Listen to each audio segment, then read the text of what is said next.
Welcome to Cannon Fodder, a behind-the-scenes look at the Glass Cannon Network.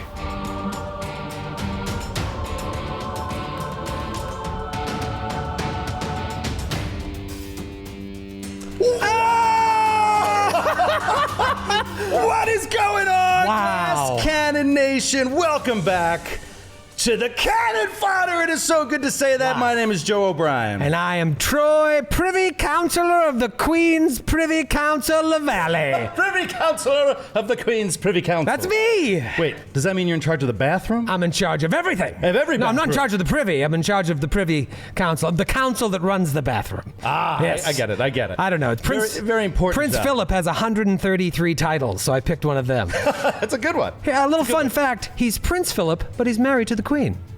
Really? Did you know that? Yeah. I did know She that. could have made him king. She said, no, you remain the prince. You know how I know that? Netflix.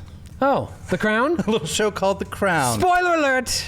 I'm not ready for this, man. This has been a big long on, time. Yeah, me neither. Obviously, we left the volume on the computer, That was a real, which was really silly. really shitty. Look at the trains, though. We called in a train set to come in live.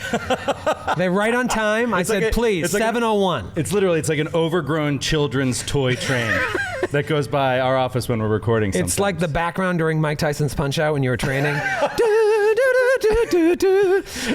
it the Glass Cannon music I when, think it- when Mick was training? Was Wait, that is the it Glass? Mick? Mac, Mac, yeah. yes. Anyway, welcome back to Cannon Fodder, everybody. It is a pleasure to see you, to be able to spend this lovely evening with you. It's a beautiful night here in New York City, and we are so happy to be back doing the FOD, courtesy of all the support from our Patreon supporters. So a big hand to you guys. Thank you so much for getting us to where we needed to be to really just honestly put together the biggest Cannon Fodder, Troy, we have ever done. Doesn't get bigger than this. I mean, the list on this one is through the roof. I mean, I got 8, 9, 10 items here that are like major issues that needed to be discussed, and things have just been racking up as the time went on. It's been a long time. Yeah, I hope you don't have any plans tomorrow or the next day, because we're just going to keep going until we've covered everything. I have a train that I have to take home. Nope. It's like that. I just jump on a freight You just missed it. right Went to by. Jersey. I get the next one. Let's do a toast here with some fod juice. Yes. Little FOD juice toast. Join us if you will. It's good to be back, buddy. Good to be back. Spend a little time together, hanging out, talking games. People are like, oh, Joe and Troy, they must hang out together all the time. Nope. We only work together. We record and we just argue about stuff. Yeah, we argue about That's pretty much it. We argued about a lot of stuff today. This is the closest we'll get to spending friend time together. Yeah, it is. It is. But I enjoy it. It's good. And that's why we're doing it one night only, because I don't want to spend. Well, you know any what we more used to time do when we had friend time was talk about Pathfinder a lot And and kiss run each and other make down. out. Yeah, and occasionally sleep together. with. Just do some light touching. Just light. Yes, Just light, heavy petting. Do you know how long it has been since FOD? Since the FOD? You know, I wanted to look that up today, but I didn't. Do you know how long? I know how long. Yeah. Oh, you do? I don't know how long in time, but I can tell you. You know, for example, Okay. For example, the most recent episode of the Glass Cannon podcast is episode 212, right? 212, 213 comes out tonight. At Yeah. midnight tonight, Yeah. 213 comes out. Any guess on what the last episode was? We broke down and analyzed on Cannon Fodder, Troy LaValle. Can I name the number of the Cannon Fodder episode? Because I Yes. feel like it was 63. Are you joking?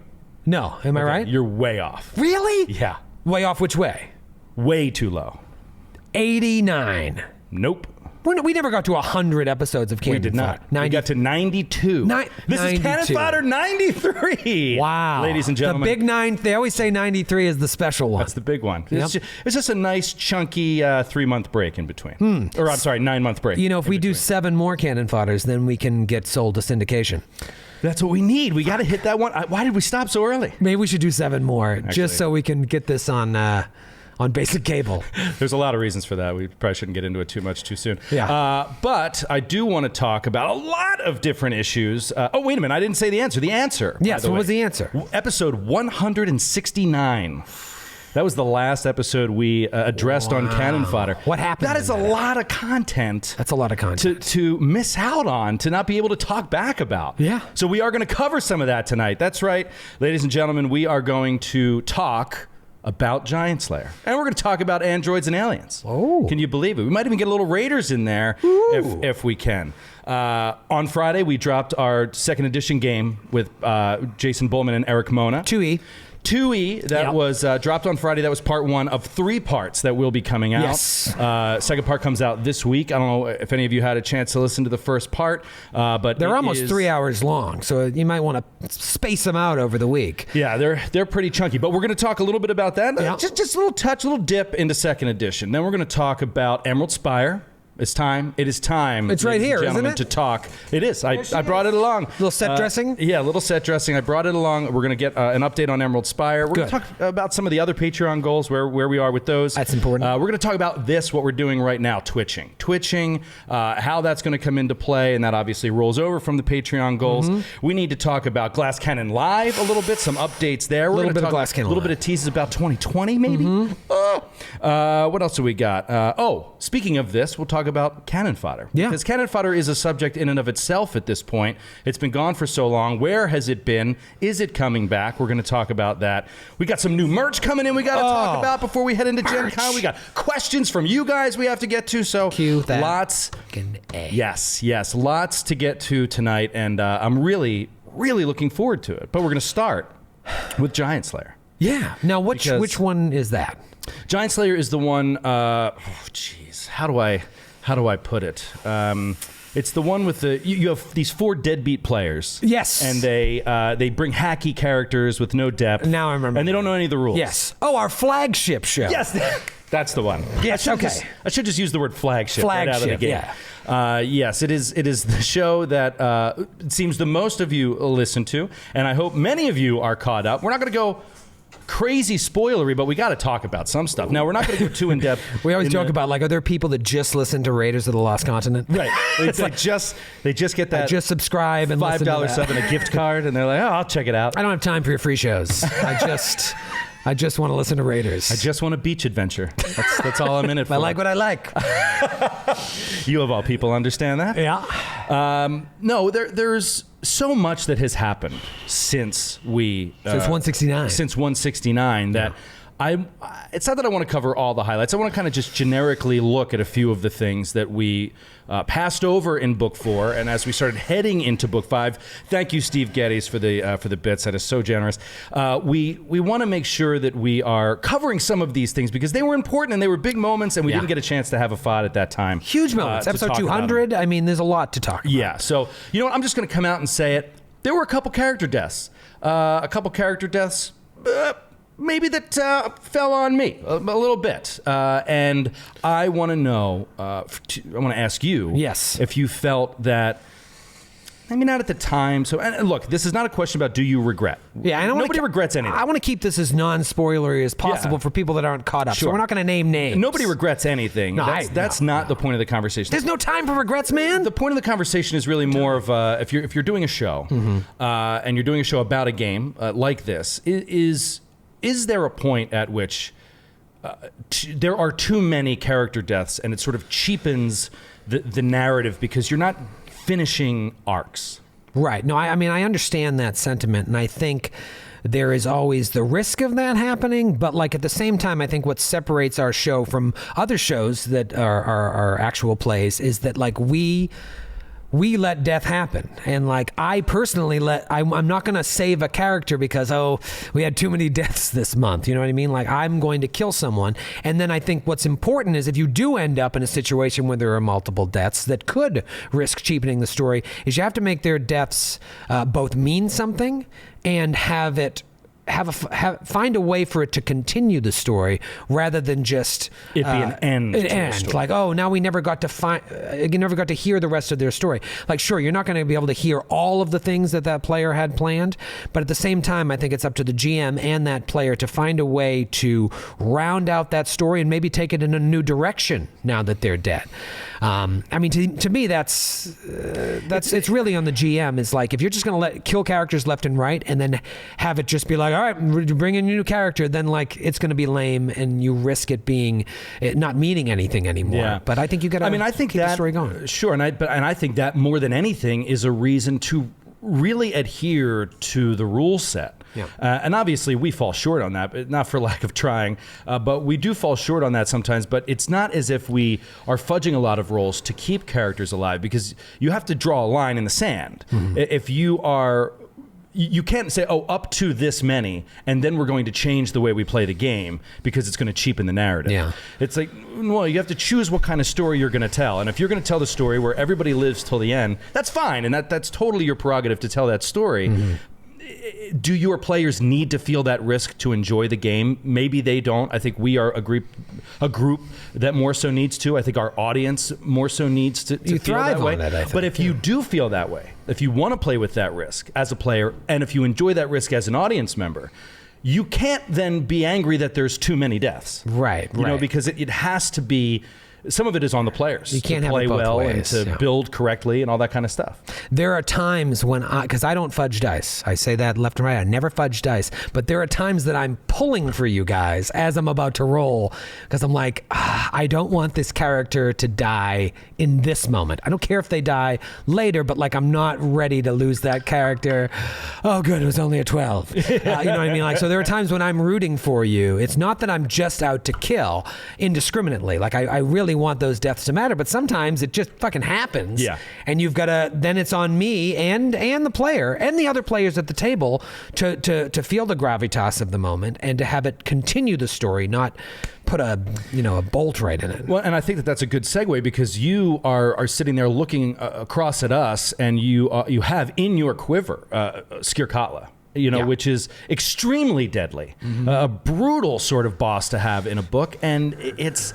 To me, you could be pulling for us and still just have no choice but to TPK. I mean, there's no way around how powerful some of these giants are. They're so brutal and gruesome. Right. And the way that all went down with Skirkatla is very different than any boss fight that we've had before, considering that we have finished the book and the boss isn't really dead. Yeah. So how do you feel about that now, looking back? Are you happy with Skirkatla's arc at this point? Do you wish things had gone a little differently, that you had done things a little differently, that the players did something differently? No. I mean, I obviously took a difficult encounter and made it, in my opinion, slightly more difficult by having her and her minions be pre-buffed, having the will-o-wisps be pre-summoned and all that. But like, to me, seeing what you guys did throughout that dungeon, you were going in and maybe not all the time, but for a lot of the time, Novaing a majority of those encounters, because you guys were buffing to the max and going in there. This is a woman that was promoted, or that like is in a position of power for a reason. She's not going to just let heroes come in and wipe out not only her whole camp, but her entire dungeon without learning about you. Yeah, so to me, I felt like I was evening the playing field. Now, obviously, the way it turned out, I guess not. But like those roles could have easily gone in another way. Magic Bullet could have easily gone in another way. There could have been less death, or even no death. So I don't feel bad about it. And as for her still being alive, I never got the sense that you guys understood about Grave Knights or were really interested enough to learn about Grave Knights. There weren't enough knowledge checks beforehand, especially when you were in settlements, to try and figure out, well, maybe we should find out more about Grave Knights. So I just felt like up until the end of it, I'm like, they're not going to do what they need to do with this armor. And I said, that's fine. I'm happy with her coming back. That was the plan all along. That's why I wanted Nefandros to survive, because he was going to survive with that link and then have it happen under their control as opposed to under your control. Because even if you destroy the armor, he's got the link. She can come back. But interesting. Yeah, I knew, I had a feeling very, very early on, just based on the way you guys were going, that she was coming back. I don't think I'd do the boss encounter differently, unless you guys played the dungeon differently. If you were really like cautiously using subterfuge and like not leaving any trace behind, then maybe I would have been a little bit more generous. But I felt like, no, you're ready for her and she's ready for you. Well, what about looking back then over the entirety of the fourth book, and really that monstrous Skirgard sandbox that we were looking at? Is there anything in that element that you would have changed, either as a GM, just GMing Giant Slayer, or as a host of a show? Is there anything that you would have changed about our long run through Skiergard? I think about this a lot, how I would make life a lot easier on myself if I just found out from you guys ahead of time, like what you wanted to do. Like, you know what, next week I think we're going to go look at the brewery. Then I can be like, great, I can focus in on the brewery. But I never want to get that information from you guys beforehand, because then I feel like that, like, okay, there's nothing else we can discover en route to the brewery. We're going to go there. Whereas, like, if you started the episode being like, where should we go? And then one of you is like, let me do a perception check on the blah, blah, blah. I think we want to go to the brewery, but let me do a perception check on the blah, blah, blah. And you roll really high, and I've got to make something up. Like, well, you see some tracks going in that direction. Then it might, in that moment, you may decide, you know what? Let's hold off on the brewery. Let's go there. If you had told me beforehand we're going to the brewery, then we lose the organic nature of that moment of discovery when you guys would have wanted to, in the moment, do something else. So yes, I would have loved to know where you guys were going, because I think it would only help me in my preparation, certainly of the encounters, and in my preparation of the entire book. But I don't know. I said it from the beginning, like, that is a book that I would have loved to play, because every building had its own set of problems that you could go in and just fight and encounter, or you could do other stuff. And a lot of times you guys didn't do all of the stuff that you could have done in that building. You just went in and attacked, and luckily came out. Sometimes you didn't.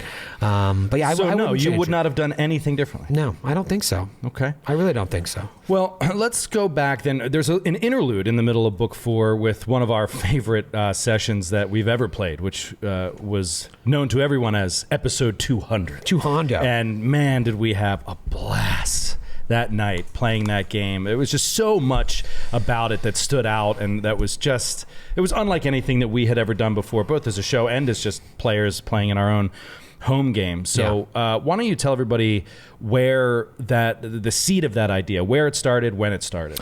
I made up the entire thing on the spot. Right on the spot. Unbelievable. Yep. If you remember, my eyes were closed for 3.5 hours straight. I was just like, you were just summoning the the connection. Yep. I just let it flow. Improv the whole thing. I knew episode 200 was coming for a long time, and I knew I wanted to do two things. I knew I wanted it to be a big extravaganza again, a multi-parter, but I didn't want it to just be a rehash of what we did in 100. I knew that certain parts of that would be inevitable because I was taking it away from the main story a little bit. But now, as opposed to, even though having 100 episodes under your belt, there's a wealth of backstory. Now with 200 episodes under our belt, I don't think there's any such thing as a side mission anymore. Anything that happens, the world is so large right now that to me felt as much main story as the 4 characters that we see every single week. So that's what I wanted to do. I wanted to do something epic, but I wanted it to have a different feel than episode 100. So very early on, I just started making a list of all of the things that I thought were loose ends out there.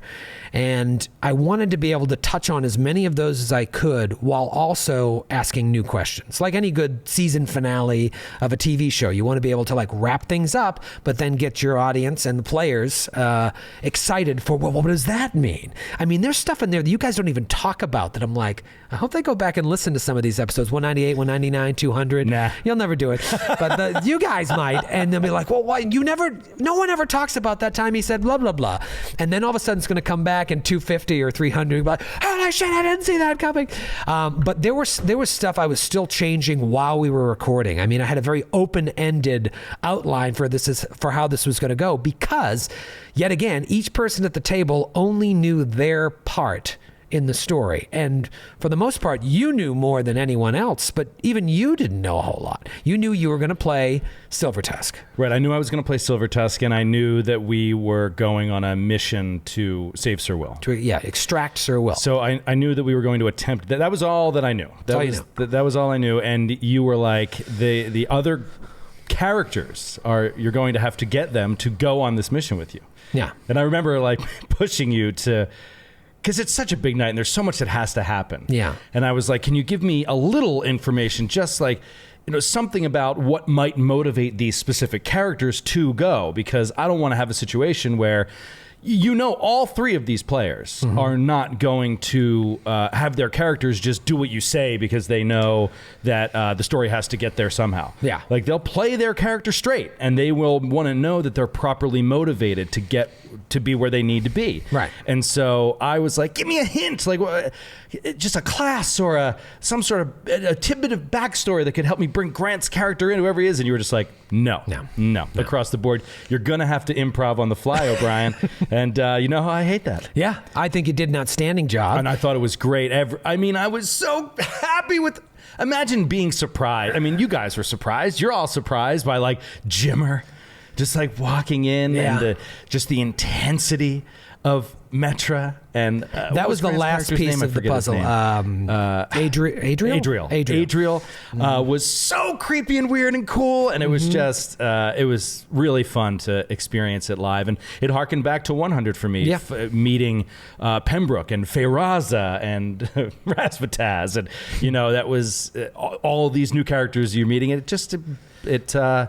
It really refreshes the game. It gets you reinvested in a campaign that you've been playing for years in a whole new way. Like it's a whole new campaign. Yeah, and what's different, like in 100, you have Feyraza, Pembroke, and Orphis. And they're just three characters with no connection to the story. Here you have Della's mom, Galabras's like childhood, friend / kind of bodyguardy type thing, and then someone that's an Ashpeak. Like these aren't just three rando cool characters that were brought into the story. And so seeing them come to life, you were learning more. Again, here's Metra. You're learning more about a deceased character through a deceased character. You're learning more about Della we ever knew before. You're learning more about a deceased character through Metra's eyes. So that story isn't over as well. I mean, I knew I wanted to start it with that moment from the end of book 3 of Della's mom appearing in True Now. I knew that's where it had to start. That was a long way. Yeah. 70 episodes. That's the only that was the first thing that I knew about episode 200, that it was going to start there long before I knew it was going to be a search for Sir Will. I was like, it's going to start there. And then where it goes from there, I'm not sure. And then as the pieces started to fall in, we really lucked out. And you know what ended up being, looking back at it after it was over, I had a realization about what it really was in the scope of the general scope of tabletop role playing.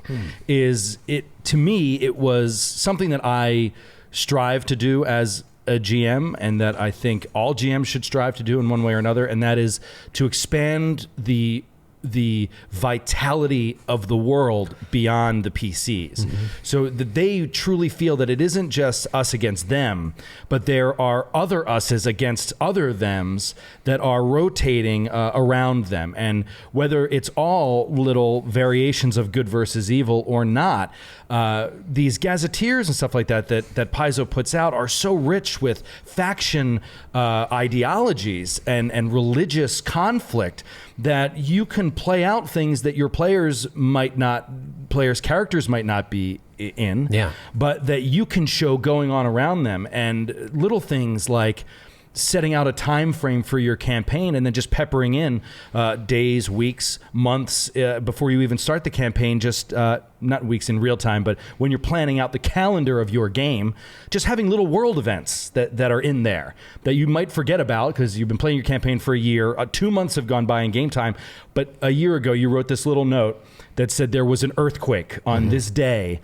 and this one village was like consumed in it, and maybe one NPC that they had formerly known died or something like that. Yeah. Little things like that make the world feel real around them, and in this case, it combined both making the world feel like other things were going on besides our story, and gave us a farm system for backup characters. Yeah. And now For Highbury takes on an entirely different meaning. Oh man, that is my favorite. I didn't know you were gonna bring that up. That was my favorite part of the whole thing, and I didn't realize it until weeks later. Like now, if that is ever said again on this show, that means something totally fucking different for the Rose and the Light. For Highbury, I mean, come on. Yeah. And you bring up a good point, because in terms of how this has enriched this story, Brander has become a very important part of this story that has been completely fabricated by me, and obviously it started out as just a part of Skid's backstory that I've taken it in completely new directions. Same with Silvermane, now Silver Tusk.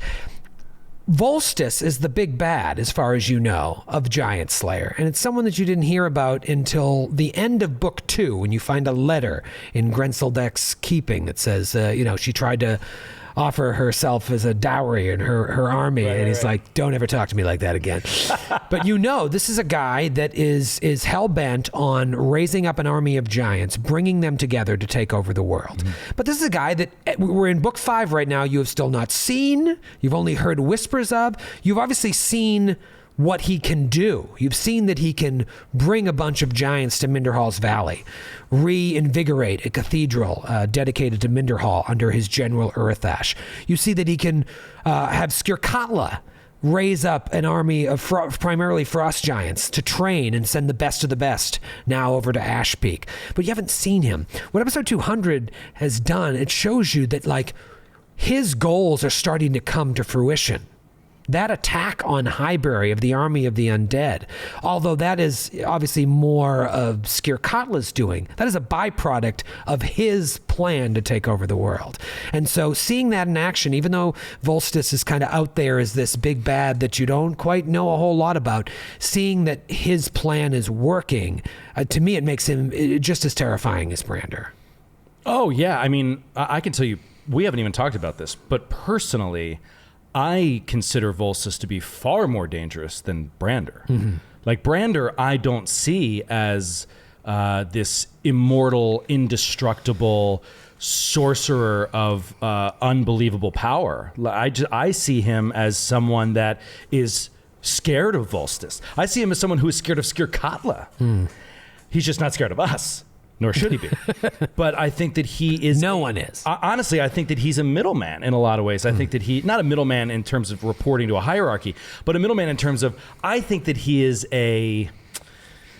What's the term I'm looking for? He's like a mid-game villain. You know what I mean? Like, even if he's around till the end, I think that... and maybe it's even because of the mystery of Volstis, that we haven't seen what he can do, that I imagine he can do the worst. Yeah. And so to me, I'm not like, well, let's clean up this Volstis fella and then we got to deal with Brander. I can tell you that's not where my head's at right now. Yeah, I mean, Brander's mercurial nature makes it harder to pin him down. Like, you've seen him do evil things. You've also seen him do certainly not benevolent things, but things you're like, I don't know what his motives are. Right. Volstis' motives are pretty clear. Yeah. Unless when you meet him, he's like, all these other giants like, I really want to do this.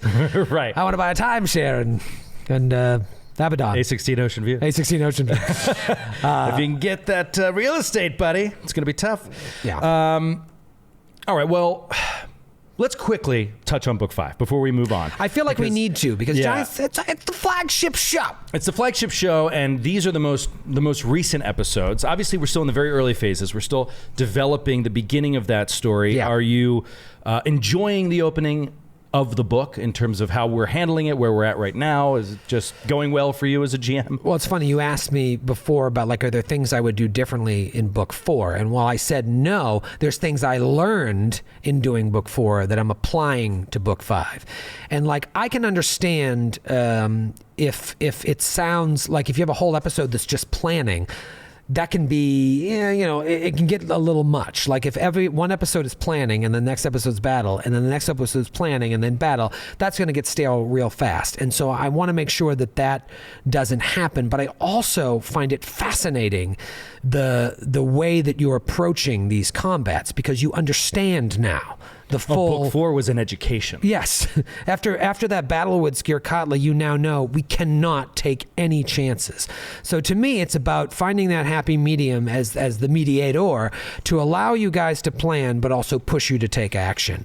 And, we talked to Rob McCreary about this at Gen Con 2 years ago now. 2 years, yeah. And he just said, and I think we said this before on Cannon Fodder, maybe when we had him on, and he was just like, giants are deadly, man. Deadly. Yeah. And you have to build characters that can fight giants, simply put. Otherwise, you're done. I think a fire giant has 3 attacks. Your average run of the mill fire giant. You got 3 attacks. Let's just look right here. I'll give you an idea what this guy does. And they're definitely scarier than frost giants. Oh yeah. There's a hierarchy in giants, and fire is above frost. Your general fire giant has a greatsword which crits, no, regular crit range, plus 21, plus 16, plus 11 for 3d6 plus 15 damage. Oof.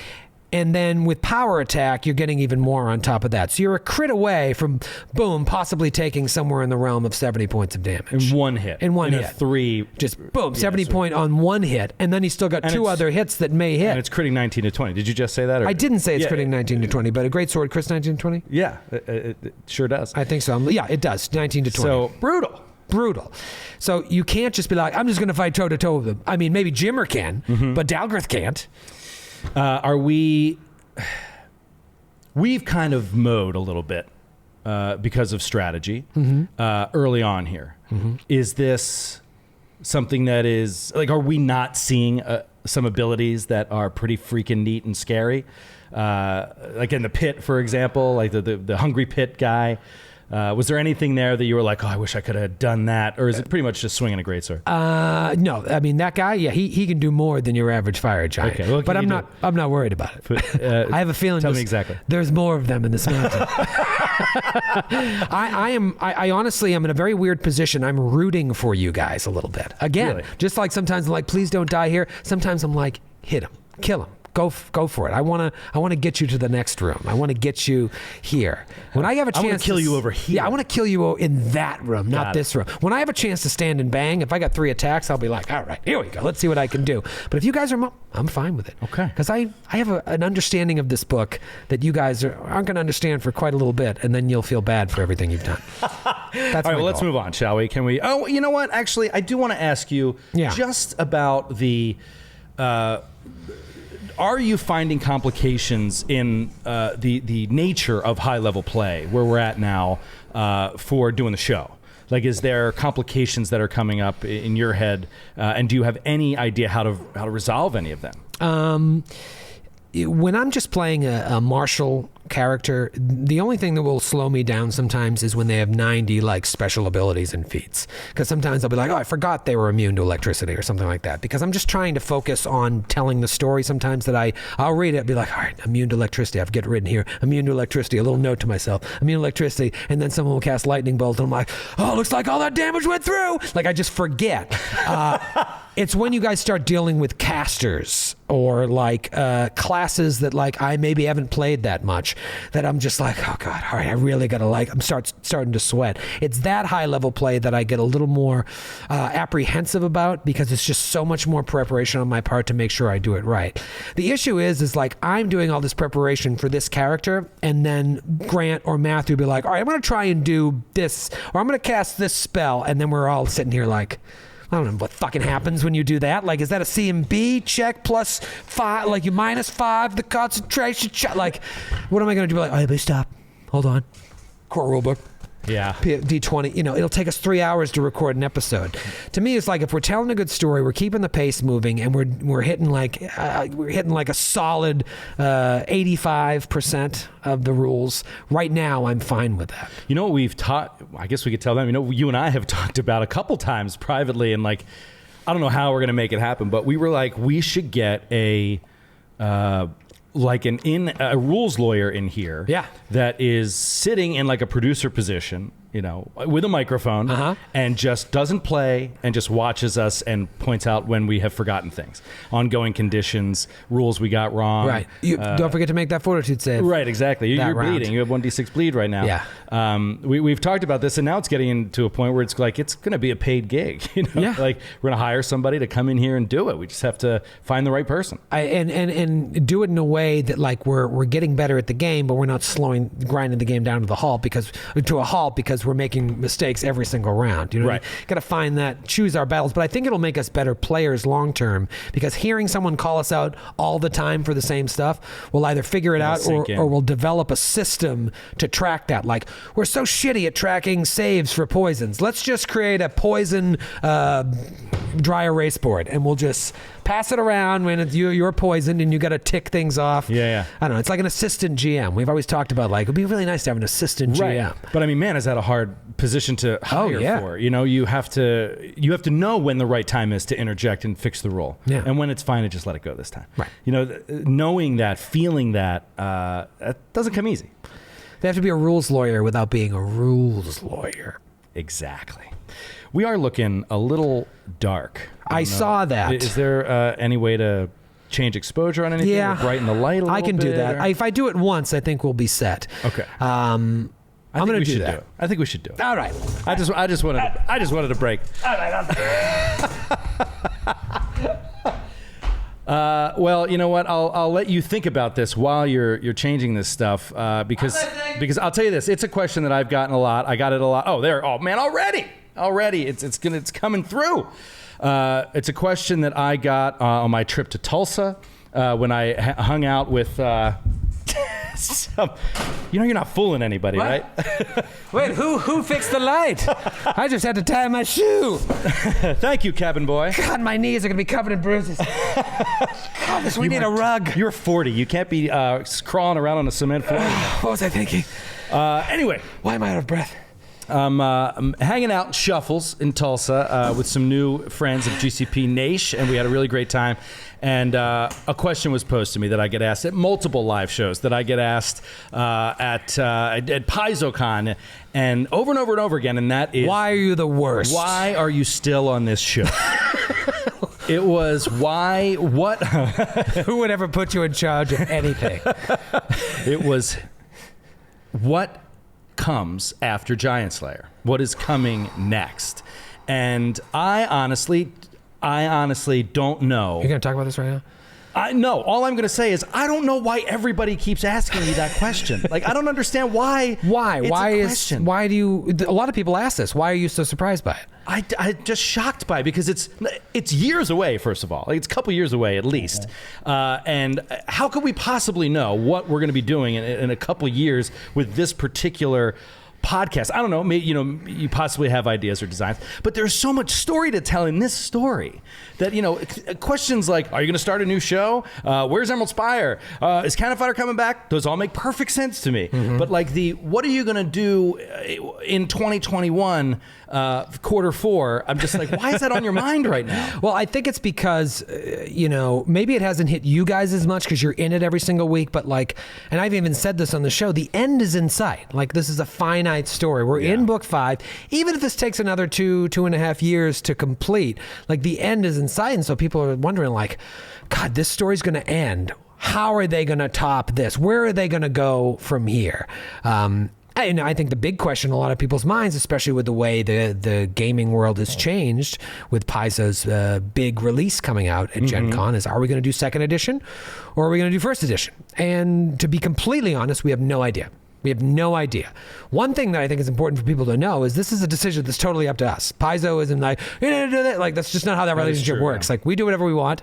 I'm sure they'd prefer if we did 2nd edition. Yeah, they would definitely prefer if we did 2nd edition, but they're like, you need to do what is the best show for you guys, and because they love a good show. And so as long as it's a good show, then they're fine with it.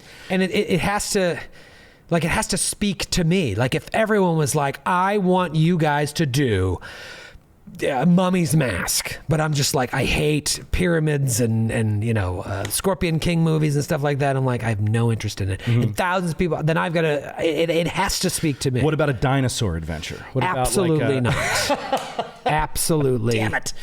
Not. But you know what? It's so funny because if you listen to Cannon Fodder, if you're binging Cannon Fodder. They're listening right now. A year from now. Oh, a year from now. Okay. You will hear episode 92, and then you'll hear episode 93. You won't even think any 9 months have passed. Right. We talked about this in episode 92 about 2nd edition. Are we going to change to 2nd edition? Not funny. And I'll tell you, one of the things that we said was we have an enormous bucket list of 1st edition. It's going to be hard to get over. But no decisions are made on that front. I have ideas. Okay. I have thoughts. I think that you're the kind of person, I know you. Yeah. You're not going to tell us what those are. No. If you can't tell me what it's going to be, and I can't tell any of these people that are asking me what it's going to be, right? Can you tell me when we're going to know? When will you have an answer? It's very different. Will you have an answer 6 months from the end of Giant Slayer? Will you have an answer 3 weeks after Giant Slayer? There's a big difference between when I'm going to know and when I will tell you guys, and then when I will tell the general public. I'm asking, when are you going to tell the general public? I think I will know. I think I will know a year from today. Really? Yeah, I think I'll know a year from today. I don't know if I'll be ready to announce it yet. It would be fun by the beginning of book 6 if we could announce it. Okay. Because I think book 5 will take a year to do. Maybe it won't. I mean, a lot of people are like, you spent a whole episode doing strategy. Of course it's going to take... I don't know. I know this book, and it might not. Certain things happen in high-level play that can slow the game down, but there's other things that can happen to speed the game along because you're skipping encounters. Throughout books 1 You can, with magic, bypass things in a way. Bypass You can at lower levels. Now, you miss out on that XP, and then all of a sudden you fight somebody that you're not ready for because you're under-leveled. But, I think you can certainly fly. Whereas books 1 through 4, you guys didn't skip. You skipped barely any encounters. The middle buildings and Red Lake Fort, a couple of things around Skiergard. But the Skiergard is meant for you not to fight all of them because at a certain point, the camp disbands once you've accumulated enough outrage points. The point being, I think I will know sometime in the next year. What I heard was we will have an announcement June 24th, 2020. That's what you heard. Yes. You heard it here. Wow, there it is. Once we're approaching June 24th, 2020, ask Troy daily via email. And don't ask me until then. For every day for every time you ask me, I'm adding a day. You asked me once, June 25th. Oh, you asked me June 27th. Yeah, and that's for everybody. For everybody. That is universal. If you're not watching Cannon Fodder, you're ruining it for everybody. That'll buy me time. That will. That'll buy a year at least. I think that's fair. I'll allow it. I think it's time to move on. I think we have used a chunk of this show talking about Giant Slayer. I love talking about Giant Slayer, but I can't help it. So, but we got to move on. Got to move on to a little show I like to call Androids and Aliens. Androids and Aliens, which I am having a lot of fun lately, and I want to know what has changed. Why does this feel like I feel like it feels like a different show lately. I don't know if you guys agree. To me, I feel different when I come to the table. It feels like the dynamic has changed between the players a little bit, even though it's the same players we always play with. Ellie's one of us now, and I just don't understand what changed. I mean, you feel like something's changed. Something's changed. Yeah, it happened, I think, around Good Morning Glip Glorp. Matthew sort of Matthewing me into that episode and me sitting down and being like, I have to deliver on this. Do you know what I mean? Like, I really want, if we're going to do this, then I want to do it. I don't want to be like, oh, you go in and then flash forward now. All right, you're walking out of the studio having just been on good. I'm like, no, I want to do this. And then in doing that, I would say also somewhere around the Kabarat University of Xenoarchaeology and Xenobiology. I remember reading it in the book and being like, how are we going to make this good for radio? I'm like, I know we can, but I'm looking at it and I'm just like, fuck, what am I going to do with this? This is going to be 6 episodes of nonsense. It was a nightmare for me as a player with having Dax. So I'm like, what am I going to take my 10 intelligence android soldier into this university and do exactly with these professors? So that's probably why you hit the gunshot and then scared all the journalists. Right, exactly. I mean, something around there, when I was reading it, I don't know if it was just because it wasn't speaking to me or I was worried about it not playing. I actually under-prepared it. And then when we got to it, I just let the sort of improv machine take over. I threw caution to the wind because I tend to over-prepare. I over-prepare on Giant Slayer to a fault sometimes because now I'm tied up in this enormous narrative. Not so with Androids and Aliens. We have a smaller... You don't do anything for that. Fuck it, I phone that in every week. No, we have a smaller subsection to deal with, so I don't have to worry so much. I know about the narrative of the written story. I know about the narrative that I'm trying to add to it and that you guys are bringing to it. It's also lower level.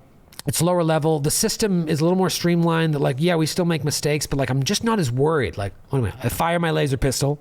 I stab with my, blazing electricity sword. I don't have to worry too much about, I'm sure I will by book 4 or late book 3. But anyways, the point is I under-prepared that and I thought it was one of our funniest episodes. Because I wasn't sitting here just looking at my notes for what Alibrians 2122 was going to say. I was just listening and reacting and making stuff up on the spot left and right. And it was getting a rise out of everybody. And then everyone else started being really funny. And I mean, that has continued straight through to the Rusty Rivet role playing scene where your the crew of the Sarissa meets the crew of the Rusty Rivet in what I think that took it to another level. That might be the funniest thing we've done across the network. Yeah. I've never laughed so hard as I never during laughed that hard those 2 episodes in a row. Oh my God! Pissing myself laughing, just like crying. Satisfactory. It's phenomenal. But I think around Glipglorp, I started to realize, and in talking to you about preparation for Emerald Spire, which we'll get in a little bit, like these shows all need to have their own voice. Raiders of the Lost Continent, definitely, especially with Skid as the GM, has taken on its own voice. Giant Slayer is its own thing. It was our first show. I think when Androids and Aliens started out, I was trying to make a Giant Slayer clone in a way, set in space. Yeah. It's like, if it ain't broke, don't fix it. This is what we do, or this is what we've done. Let me just try to translate this to the new system. But as we've gone along and I've realized the different nuances of this game, as well as adding Eleanor to the show, it's taken on its own voice, and so I'm pushing it in that direction of more of a science fantasy comedy silliness. It still is going to have plenty of dark moments. Don't worry about that. I mean, there's been some character death recently. You know what I mean? Yeah. Like, it's going to get dark, and it's going to get a lot darker. I can tell you that. But when you're dealing with the cult of the Devourer. Yeah. I still want it to have this loose feel. And that's what I was telling you. Like, as you're preparing Emerald Spire, think about what the voice of that show is. Like, what are you going to do that's different from what Skid has done with Raiders, what I've done with Giant Slayer, and what I'm doing with Dead Sons? What we're all doing, really. So I think it started to change around Glipglorp, and then it's taken on this thing. And what it's allowing me to do as a GM is trusting myself more, not having to over-prepare, just like coming ready, but not so like everything down to a T that I've got to make sure I do this. Just letting it play out and letting the improv machine take over. What do you think... I hate to talk business because it's so tacky. We got to give them everything, It's Joe. so We tacky, can't but- just give them the sweet stuff. We got to give them the dirty stuff. I know. It's you got to take the good with the bad. But we did not get a chance to talk to you guys in the way that we like to, in the traditional Cannon Fodder sense, when we made a really big move on Androids and Aliens to put it on Starburn's audio network and to start working with them to promote the show and expand its audience in new and different ways. I wrote a blog post about it. You wrote a blog post about it. Generally speaking, sensitive topics I thoroughly despise writing blog posts about, because there's just no way to get across really the tone of what you're trying to say. And you're never going to be able to assuage everyone's fears and concerns. You know, they're going to be like, but what about this? And what about this? And you're like, I thought I covered all that. Right, exactly. But there's so much thought that has started going into this network in a bigger way ever since we went full time. Yeah, it suddenly gets dissected in a very serious way, and numbers are examined a little bit more thoroughly. Money is examined a little bit more thoroughly. Personnel is examined a little bit more thoroughly. What is working? What isn't? What takes what amount of time? What doesn't? All that kind of stuff. And so, from a business perspective, Androids changed in a really big way. It was what, in February, March, I can't remember. February or March. It changed, and we partnered up with Starburns to try this experiment. Where do you want to talk about how we came to that exactly, like that evolution? This is why they tune in. Yeah, this is the reason for the fodder. Anybody that's here or anybody that's listening at home, this is why we talk about this stuff with you guys. We want you to know what's going on in our heads. Sometimes I think we're withholding certain information, not just to be withholding. It's just because we're still working on the answers to things. I mean, we're not telling people when Emerald Spire is coming out because of X, Y, and Z. We're working on that, and we're going to talk about that tonight, for example. But this is one of those things that I think this is a good opportunity to talk about it a little bit. So I think we were sitting in the office one Monday, and you said, "I can ask you a question." You remember this? I want to make sure I word this the correct way. Yeah, don't throw me on the But you said, he's like, don't take this question the wrong way. But why are we doing Androids and Aliens? That sounds pretty harsh. But I think that's how it went. And the reason being is why are we killing ourselves? Because it is so much work to put up these shows. To add another weekly another show. And we'll get into that when we talk about Cannon Fodder. It is so much work to put into these shows that why are we doing another one and just giving it away? Do you know what I mean? Like, we're not getting enough return for our investment in time and in money to that show. No, it was a goal. That was a goal. That was our first big goal that got us to the 10,000. It was a big Patreon goal. So I certainly know why we started it. Yeah. But at a certain point, as a business, and this is what I was saying to you, is I'm looking at this thing from a business perspective. I'm looking at it as a network. Yeah. I'm like, okay, so if we're going to call ourselves a network now, and we're going to start being a network/production company that has a bunch of different things running. Yeah. We have to analyze what is working and what isn't, and we can't we can't hold on to certain things just because they're fun or we like them. We have to look at them. Or promises were made. Yeah, exactly. Like we have to look at what has growth potential, what is working, and at the time the numbers weren't there for Androids and Aliens, and just not like Glass Cannon. And we don't expect it to be like Glass Cannon, but they were comparable, I think, for the life of the show. They're in the ballpark. It wasn't even so much a matter of that. It's just that, like, we're putting all this time. Well, when you combine that with the amount of time it takes. Right, the time and the money that spends into producing one episode of a show, we're just like, I at a certain point, we need to be able to get back from this. And so it came down really to two options, I think. It was like, do we cancel Androids and Aliens? I didn't want to do that. I really want to see Dead Suns through to its completion. I want to continue the story, continue exploring this system. So we are having a lot of fun. And now, I mean, my God, it's more fun than it's ever been. Yeah. We all love coming to the table for Androids. There's we have so much fun. Yeah, that. we save it. Like if we're recording Giant Slayer and Androids on the same night, we're like, let's do Giant Slayer first, because that's the heavy lifting, and then we can just sit back, crack open a beer, and do Androids. But the point being, we were just racking our brains, like, are we going to be able to keep doing this, or is there something else we can do to try and save it? So that's when, Starburns had reached out to me. I have a friend who is in acquisitions there. Reached out to me a while ago, and I was like, oh God, the number of people that reached out to us over the years to do ads, and we're just like, no. And I was like, well, wait a minute. Maybe this is a great opportunity to use this show as an experimental testing ground for ads, for two reasons. Maybe we'll make money. I don't think we're going to make we haven't got a single check yet, nor did we expect to. But like, I don't think it wasn't about making money. It was about expanding the audience. To join Starburns Audio, that's owned by Dan Harmon's company, Starburst Industries, like that allows us to have more people consume our content, and then hopefully start consuming Giant Slayer, and then hopefully get their way to the Patreon, and then to our merch store, and then to come to our live shows. Like, that is why we did it. And the payment for that is, you gotta do ads. You gotta do ads. Like, you gotta do ads. And like, we're sometimes now while we're recording, we'll be like, okay, that's where an ad's gonna go. And other times we're just so wrapped up, we don't ever stop. And so later on, Joe and I gotta sit and be like, where the fuck do we put an ad here? I had a listener recently ask me, do you guys plan where you're putting those ads, or are they just randomly putting them in there? And I was like, if it ever sounds like it's in a horrible, horrible place, we decided to put it there. Yeah, well, that was but us. It was only because there was no better else. place within 10 minutes in either direction to possibly put it. Because sometimes we get into our old ways, and we're just playing, and we finish the episode, we're like, we never did any ad breaks. Like, we just have to jam it in between a sentence that somebody said. Yeah, we're like, oh, that was a good enough pause. And you're thinking not only about like that pause, but like, where did it end off? Where did it leave? Is it clean enough? And we made a mistake early on, obviously, because there was fucking nothing to put an ad in for. And we're like, that was so jarring. But to me, it was like, let's try this. And it's still an experiment. Like I said, we've been doing it since when? February and March. Yeah. So we're 3 or 4 months in. I think we need to give this 6 months to a year to see if it's going to be worth it.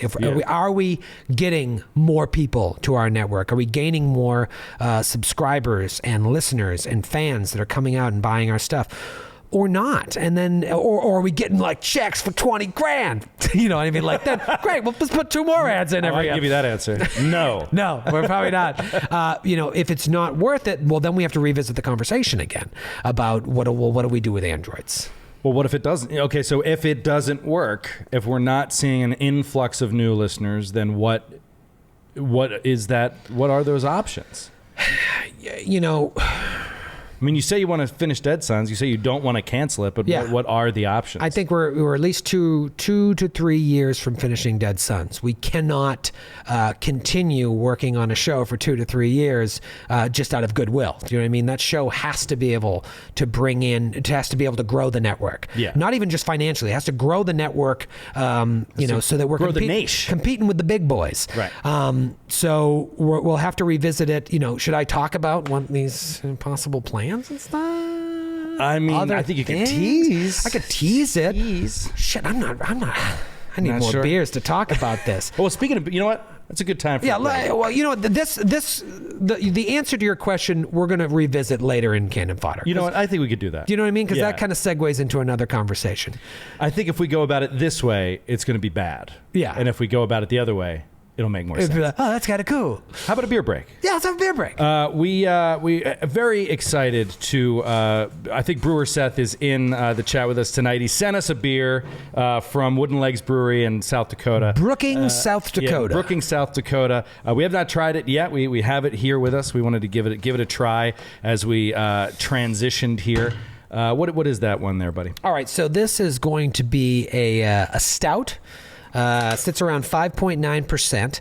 And it is a stout brewed, I believe, with Watch your dice tray. I know I'm all over my computer a dice tray. I'd rather just pour it on your head with Trinidad scorpion peppers, I believe, and lots of chocolate and cocoa.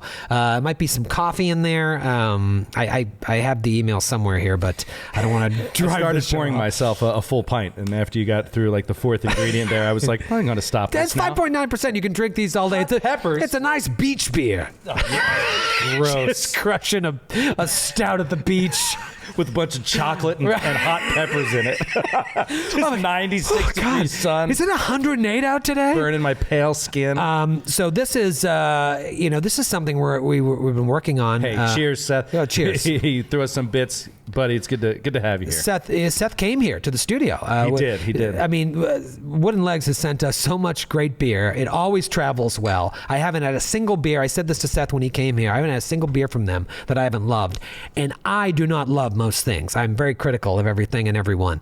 I've loved all of their beers. And so we're talking about maybe doing a little collaboration. And so this is the first iteration, or iteration, if you're Philly trash, of a possible beer collaboration with Wooden Legs and Glass Cannon. I say iteration. It is absolutely delicious. I Feel really that- like it. That sting comes late. It comes late. And it's just a little... That's the Scorpion Man. It's It's just a like, little zip. it's like, hey man, want to hang out? Get you afterwards. Just a little Howie. Can you believe we're 3 people away from 600 people watching? 600? I think our max is 612. I could be wrong. Max ever? I think our max ever is No. We almost hit 1,000 at episode 200 release. Oh yeah. All right. Thank you, Brewer Seth. Thank That you, is Brewer an Seth. absolutely delicious beer. That's a spicy You know meatball. what? We're running short on time, so I'm going to actually. I'm sorry, guys. I'm going to plow right over Raiders of the Lost Continent. I think it's probably for the best because there is some really fresh stuff that has happened in that show that I have no idea who in this chat has caught up on that one, and it's just there's too much going on, too much spoiler risk. Not everyone here might be a Patreon subscriber that listens, or maybe they're a new Patreon subscriber that isn't caught up. Right. It's very hard to talk about, one, because of all the big things that have happened lately, and two, it's hard to talk about without Skid. Like, I want to hear Skid's perspective on things. Good point. Let's move on. I had said that we wanted to talk briefly about the second edition game that we had with Bowman that released on Friday. I was able to talk to a few people who listened to it.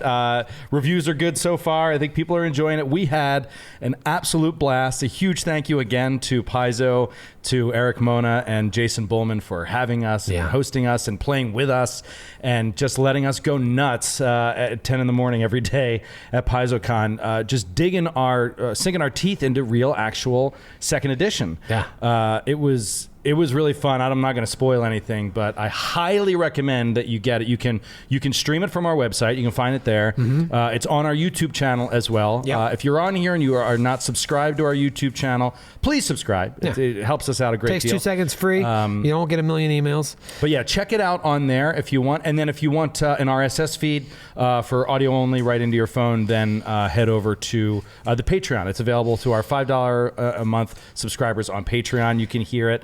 How do you get 5 thumbs down to this video? Who gives a thumbs down? Just a real asshole. Real 5 thumbs down. piece of shit. Just like, you know what? No, not for me. Sorry. We're giving it to him real tonight. 5 thumbs down. Thumbs down. I would thumbs down your existence, sir. Oh, here we go. Or madam. Man, that's down to spicy. Really went right to my anger muscle.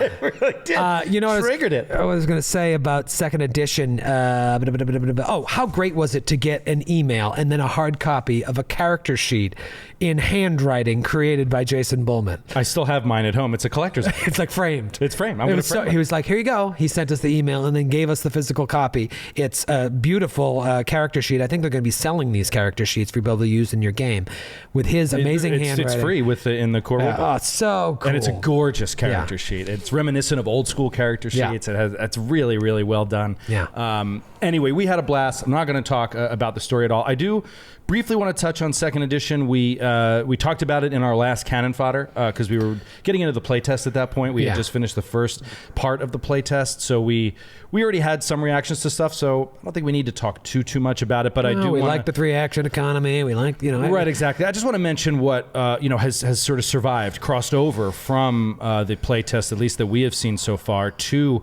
second edition. The 3-action economy. Yes, I think everybody has really enjoyed that. That's the first thing everybody says. I really like the 3-action economy. Yeah, and there's something about it that isn't simply, I get to do more.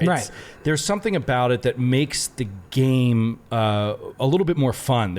Each round is more interesting, I feel like, because there's a lot more freedom to do things that aren't necessarily the most mathematically intelligent thing to do at the moment. You have a little bit more freedom to play your character in a fun way, and because you still have that extra action to swing a sword if you want, and you could do something else with one of your actions. So after you've already moved, so I thought that was an interesting revelation. I feel like people who talk about the 3-action economy of 2E are like people who don't know anything about politics, who try to like talk about politics at a cocktail party. Yes, it's like I really enjoy the 3-action economy of the Pathfinder second edition. Like, yeah, everyone does. That's the one thing they all say. But the reason that it's good is I don't know. You know what I mean? It's just like talking about politics when you don't know about it at a party. There's probably so much depth to design in that way that getting rid of swift actions and immediate actions in that way, changing it into reactions and a 3-action economy, it was a decision that has worked really well for them. So anyway, happy that stayed. The range of crits and fumbles have stayed, 10 higher or 10 lower. It doesn't just have to be natural 20 and natural 1 now. Critical successes, critical failures. They also correlate to skill checks, to saving throws. There's 4 tiers to a lot of the saving throws and stuff. So at any time, things could go incredibly well for you and incredibly bad for you on every dice roll. Yeah. It isn't just that middle ground that you're bobbing between. So that's kind of a cool, fun thing. I like that there are a million crits. Yeah. There are a lot more crits and there's a lot more fumbles, which is both good and bad depending on what the outcome is. Like, I don't know if we could play second edition with our fumble deck because there's way more fumbles. Yeah, there's a lot. You have to tone down the fumbles. Also remember there's crits and fumbles in skills and saves, which there's no chart for that. So most of it's built into the game for the most part. It says what those spice up that $15 tier. Sounds like it, buddy. Sounds like it. What else? What else? Proficiency. Yeah. Proficiency stayed. This I think is to combat the way the game seems to be falling behind at higher levels. I think that there is a lot of. Again, I don't know a great deal about this, but I know that there's a lot of talk out there on Paizo forums about problems with high-level play, that the mechanics don't work right at high levels. That's for a whole lot of reasons that I don't really have to get into right now, but I think their proficiency system of untrained, trained, expert, master, legendary, and that it goes up with your level. As you level up, you get a point in everything, really is going to balance that factor out a little bit more. So we'll see. Experience points also work differently, for the record. I know I'm not that. going to get into that now, but they work differently. Will you tell me after the show? Interesting. I will. I'll tell you when we go off. I'm going to look it up right now. And then they got rid of a few things that didn't work from the playtest. One thing that stood out is resonance, which we had we were going cross-eyed at the playtest, trying to wrap our heads around that, and they did do away with that. Yeah. So that was refreshing to see. That'll show up in Pathfinder 2e Unchained. Yes, right. 2e Unchained.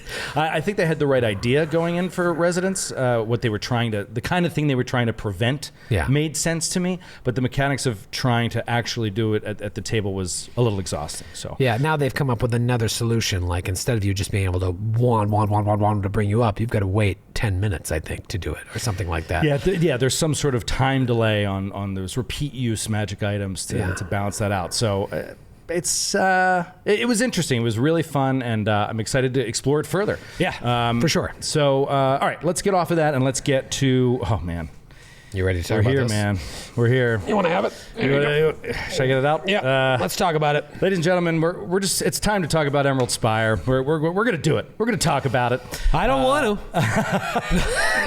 I know. I don't want to do it. It's a tough thing to talk about. It's one of those things that we hit the goal, and it's very exciting. We got delved into the work on it, and I'll tell you, to put it simply, and I don't want to make excuses, I truly don't, but it's one of those things that the realization came to me clearer than anybody, because I've put the most work into it than anybody in getting it up and running and off the ground. Humble brag. I'm just saying, I know that what I have done, the things that are under my control and the things that aren't, and that's what's tough. Is when you are working on a project of this nature, it does not have to be making a podcast. Any of you out there that deal with project management or trying to complete a project at all, where things are out of your control or in other people's hands. It's really tough when things don't go your way. And it's not always incompetence, and it's not always people trying to screw you over. It's just sometimes things happen that, you can't control. And so when it comes to the logistics of putting this thing together, there were some complications. So we're going to get into it. We're going to talk about it. We're going to be very... we're going to tell you everything. We're going to tell you everything about Emerald Spire and where it's at now and where we're going with it. And I will say right now, I'm thrilled. I'll tell you that much. Yeah. I am thrilled, but... This is huge news to be dropping on the FOD. This is huge news to be dropping on the FOD, but but I feel like I have to answer the question, why isn't it already here? Why isn't it already airing? Can I start this off by posing a question to you, or not even posing a question to you, but kicking it to you with this idea? Kick it to me, Do you remember the first things I said when we even decided to put the Emerald Spire thing up as a goal? No. I said, I want this to be a different cast. Yes. I want to record this during the daytime, because we're so locked in with our schedules at night. If we're going to add more content to broaden the network, to get you back in the GM chair, I want to have a new cast. And that decision has really been the thing that's slowed us down. Yeah, it's it's not really a decision as much as a realization. Realization, yes. Because it is, you look at our schedule right now, and you and I, thanks to Patreon, have been lucky enough to go full time. Skid, Grant, and Matthew, not there yet. And I say yet. Who knows if they even want to go full time? Right. Grant is great. He's fantastic at his job, loves his job. Matthew's a screenwriter. He's a Juilliard. These guys have a lot going on, and there's only so much time in the day to do all of this kind of stuff, and we end up doing it at night. We record at night and on the weekends, and so our days are filled with either childcare or growing the business, the business work, which is a whole lot of stuff as well. So now we got to put a show in during the day. Joe's been here since 9 a.m. Yes, I left my house at 6:45 this morning because I have a 2-hour commute out here, and I used to live a 10-minute walk away. So that was smart. I woke up and stumbled over the computer before I even had my coffee and edited Matthew's intro to tonight's episode. Then I had my coffee and started editing tomorrow's Androids and Aliens. Right. So that's the way it goes, and so we have to find something that's going to work in that realm. I think that.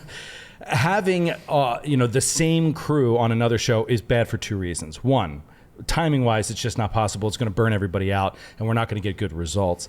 2, it is not the way to grow the network. We have to, from a business standpoint, as we started really looking at it as a business, we need more personalities. We need to grow this network in different ways. We have to have people that aren't like us on the network in order to show people, new people in New York City that are out here, that are working, that are performing, that are playing games, and get them in the fold and continue to grow this thing bigger. Emerald Spire seemed like the perfect testing ground to do that sort of thing. And so we got into the casting process, and we started meeting people. And it was really a priority for us to get some new bodies in here, and we were pretty successful. I felt like it was really exciting.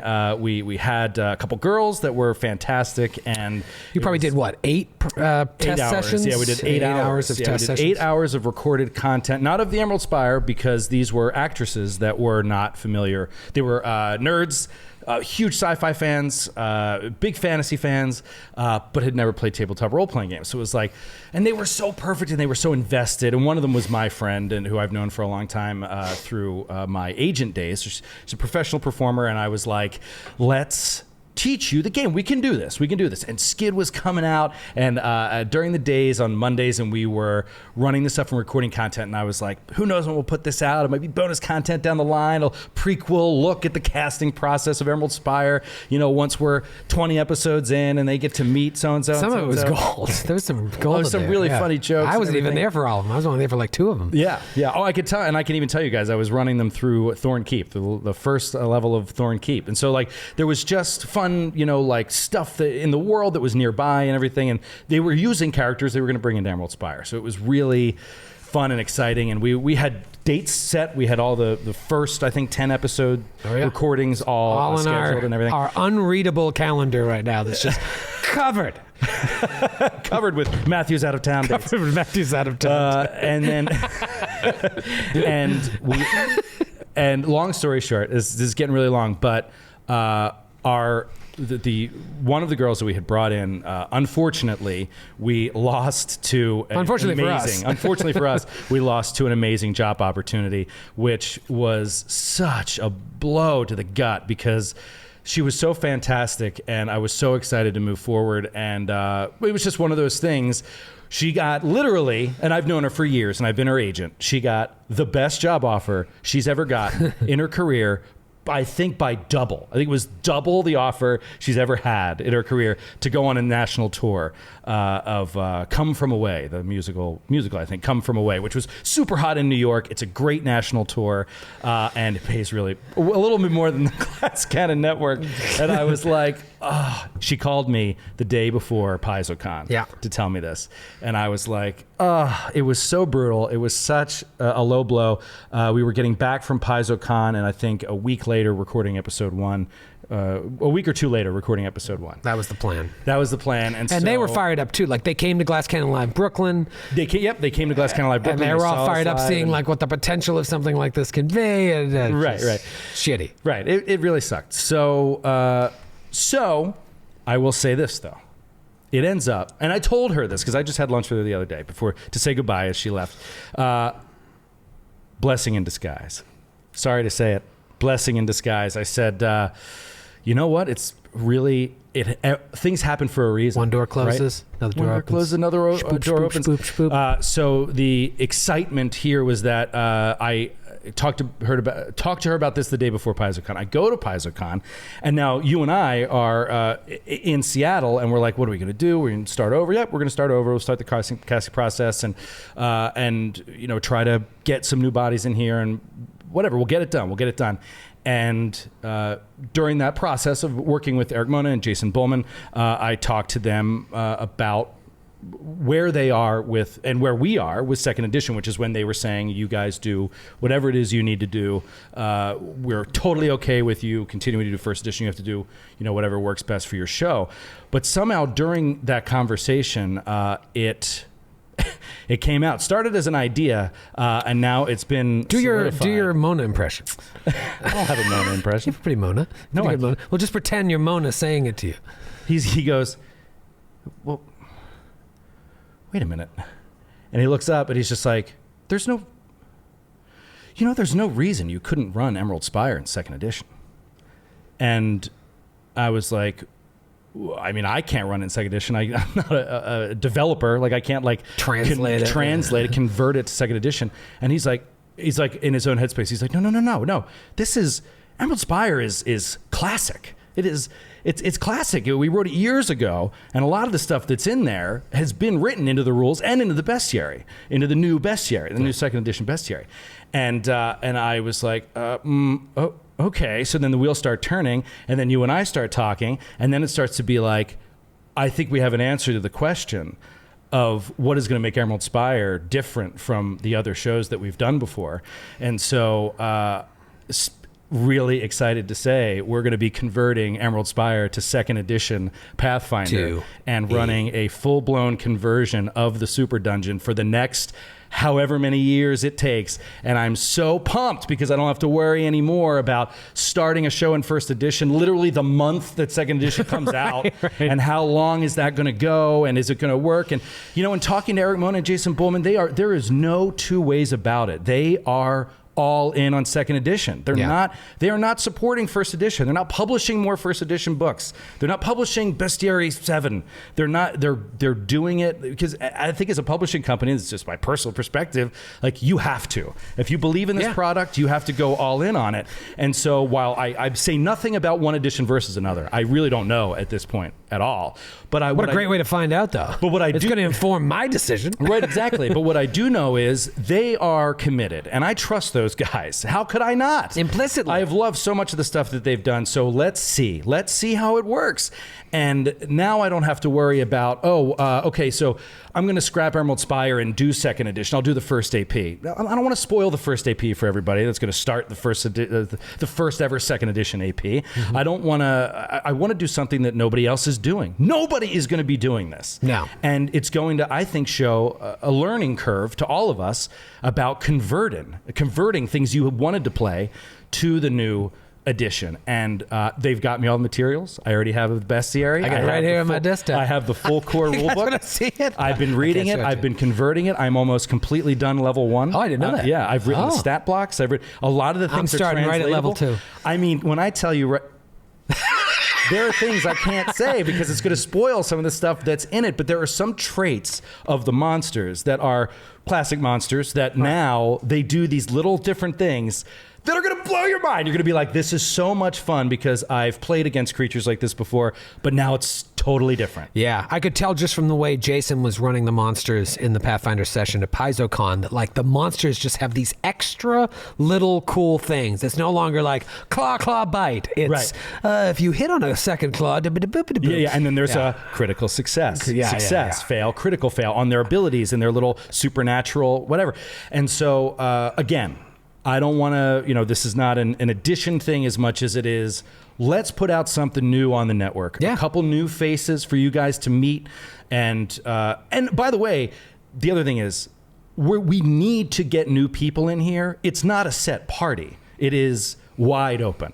The Spire, the way it is, the way it's designed, the way it's populated, I don't want to get too far into it, but it is going to be very easy to have people in and out, to have these guests that we love already on our shows. There's no way Grant's not going to be on Emerald Spire. Right, it's not Ellie's not going to be on Emerald Spire. Yeah. Or Ari's not going to be on Emerald Spire. Like, people are going to be passing through. But here's the thing. It's a new ball game now. This is second edition. Yeah. So you have to have people that are hardcore. You have to have people that are willing to sit there and read, not word for word, but I mean, really delve into a 645-page core rule book. It's very long. It's very, very long. Very long. Look, do they have to know it word for word by episode 1? Not at all. But like, there's no way we could hire an actor that doesn't know RPG tabletop gaming. That's like prerequisite number 1. You have to have played either Pathfinder or D&D. Right. So that's what makes it difficult. We're in the casting process right now. We're working on it today. We're working on. We're looking at people. We're looking at reels already. People have sent us stuff, and we're looking at gamers. We're looking at gamers now that we can make sure can perform, as opposed to the other way around, because it's going to be a bit of a chunky journey as we all learn together to convert it. So anyway, that is the news. That is the update. That's huge. That's a huge drop. It is. It is a huge drop. What about the release? I feel very uncomfortable not giving any kind of time. I feel very uncomfortable giving it time. I know, but like, people ask about this stuff all the time, and I feel like we should commit ourselves to something. Could we say quarter 4? could we say quarter four is super safe? Yeah, 2019. Yeah. Listen, it's the type of thing that's like we would love to hit a goal and have the reward of that goal happen immediately. But that's just not the way things work. Like we could also rush this to production and get a subpar show. The reason we've been successful, I think, and the reason that we continue to be successful is that we try, not always succeed, but we try to do things the right way. Spend the right amount of time to prepare these things. We could have gone to production with the show way earlier with a lot of the same faces or with people that weren't totally ready for the show. I would rather wait and have it be done the right way. It has nothing to do with 2E so much as like having the right new people to help grow the network. And I appreciate that. But speaking for the listeners, yeah, I think it's important to let them know that we are working under a strict time frame. Yes. You know, we're not just like, hey, we'll wait till it feels right. You know, like we really do want to make this happen.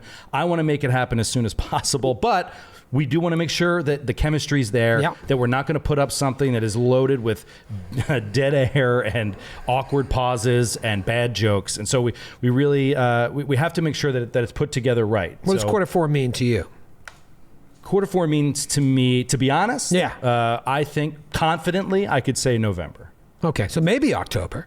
Oh, yeah, definitely maybe October. Okay. I would be surprised if it was December. I think October is possible for sure. But that would mean, you know what October means from a time frame perspective? It means that we know who we want by July, by mid-July. Yeah, because we want to get like a bunch of episodes in the can. And I'll tell you why, because of the release. You want to tell them the release schedule?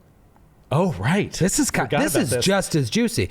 So right now you're getting, if you're one of our $5 and up Patreon subscribers, you get Raiders of the Lost Continent 5 weeks in a row, and then a 3-week break, which, for example, this 3-week break is being filled with this Pathfinder 2E session we did at PaizoCon. We're going to do one of those every Friday, and then Raiders is back. And when we announced Emerald Spire, we said it would be in the breaks between Raiders. Right. But then we really looked at it, and we really started working on it. It was like, that's going to be a 5-week break between those parts is going to be tough. It hurts both shows. To keep the story cohesive. It really hurts Emerald Spire because then you get 3 episodes, then you got to wait over a month to hear the next episode. You're not going to be as in tune. Now, even a 3-week break for Raiders that people are used to, I think it shortchanges Emerald Spire in a way. The point is to have another weekly piece of content from the Glass Cannon. Right. And so we thought about this a lot, and what we're going to do is once Emerald Spire drops, you're going to get a show every single week, and it's going to rotate. It's going to be Raiders one week, Emerald Spire the next. Raiders the following week, Emerald Spire the next. So you're going to switch off every single week. So you'll be able to keep following that story, but it'll kind of test out the waters of a every other week release schedule. So no show will have multiple weeks off, and you won't be wondering when what show is coming. It'll be basically each show is a 2-week show, and the reason we can't do more than that is because we are maxed. We cannot do any more than that. We are maxed out. But in all the alternatives, a month on, a month off. You know, 5 went through every 5 weeks on a crossover week where there's 2 episodes in a week. That would be really exciting. But we felt that the most consistent, most reliable, most easy to stick with, and gives you guys 3 hours of content every single week before any bonuses, any bonus shows or anything we do otherwise, is the solid way to go. Yeah.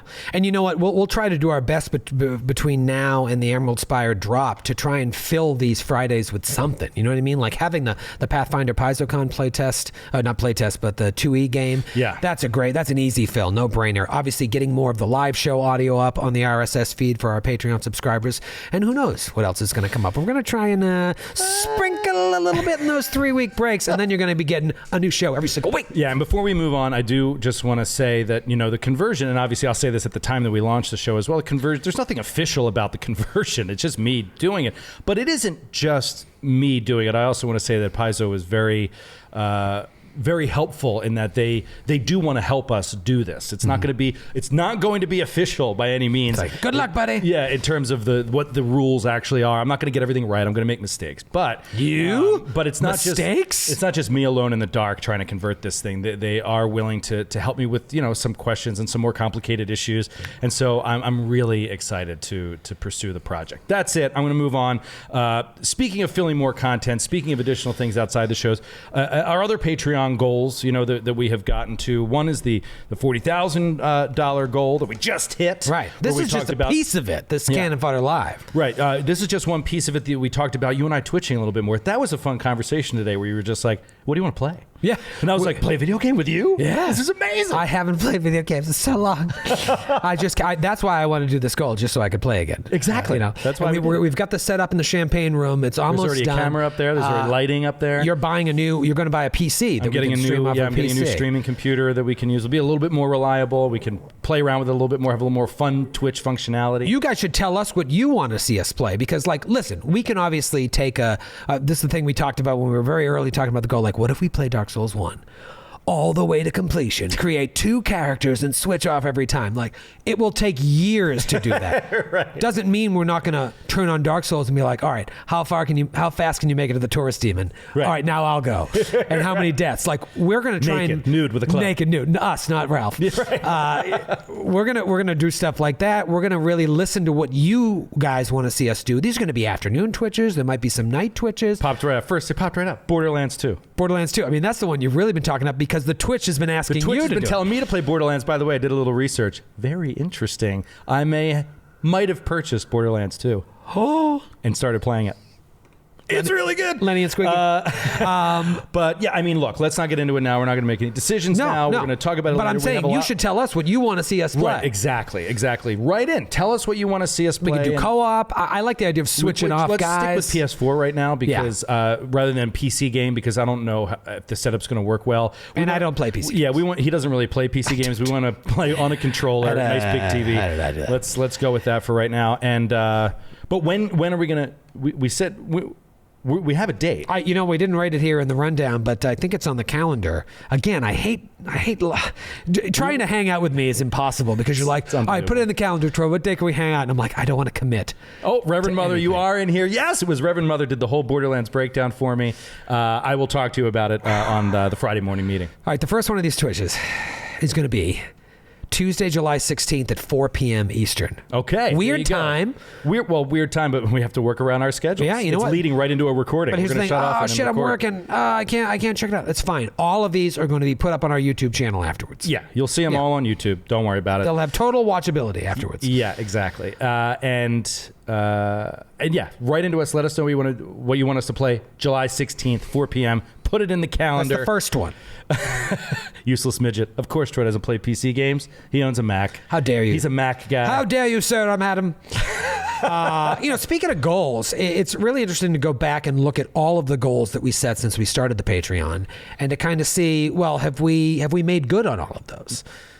Is that interesting or is that embarrassing? Well, no, I think it's neither. I honestly don't know. I think it's important to address. Yes. Would you agree? I would agree. Let's bring up Patreon here and look at the goals. You remember the first goal was $1,000. We keep doing this, right? And at the time, this was the Glass Cannon podcast. And I think 2,500 was a goal, wasn't it? Yes, it was. 2,500 was additional content. Let me see. No, you know what? Disorganized play. No, there was no 2,500. There was 5,000 was video content. That was excuse me. 2,500 was exclusive bonus content. Boom. Right. And that ended up being disorganized play. Disorganized play, and now it's been a bunch of different things, including Raiders. Well, that was a later goal. Right. And then 5,000 was video content. 5,000 was video content. That has not been as what I thought it would be. Yeah, it's taken a different tone. Goal. I mean, if you go on our YouTube channel, we have like 400 videos on there. Now, maybe it's not the video content that we originally thought it was going to be. Like we thought we would do a lot more live Cannon Fodders. We probably only did like 4 or 5 and put those videos up. Interviews with RPG industry experts. Like we didn't exactly hit all of those things, but we were able to start producing videos. They may have not been the videos that we we also realized that intended. $5,000 a month was not enough to produce video content. Yeah. We just didn't know at the time budgeting, not budgeting in like we spent the money poorly. Like we didn't realize how much things cost because we didn't really fund this stuff before. And we were still recording out of my apartment at that time, I believe. Oh yeah, and I remember being like, I want to shoot stuff in here, and you were like, I don't want people seeing my apartment. I don't want people. You're so shady. I don't wear pants when we record. I don't want people saying that. So I would say that goal, I'll give us a C+ on that one. Okay. Yeah, there is video content. There is video content. That cannot be denied. You know what? B-. 10,000 second weekly podcasts. You got that. That I think we've Yes, knocked we're it out going of the to park. potentially cancel it, but you got it at the time. We are not. Come on.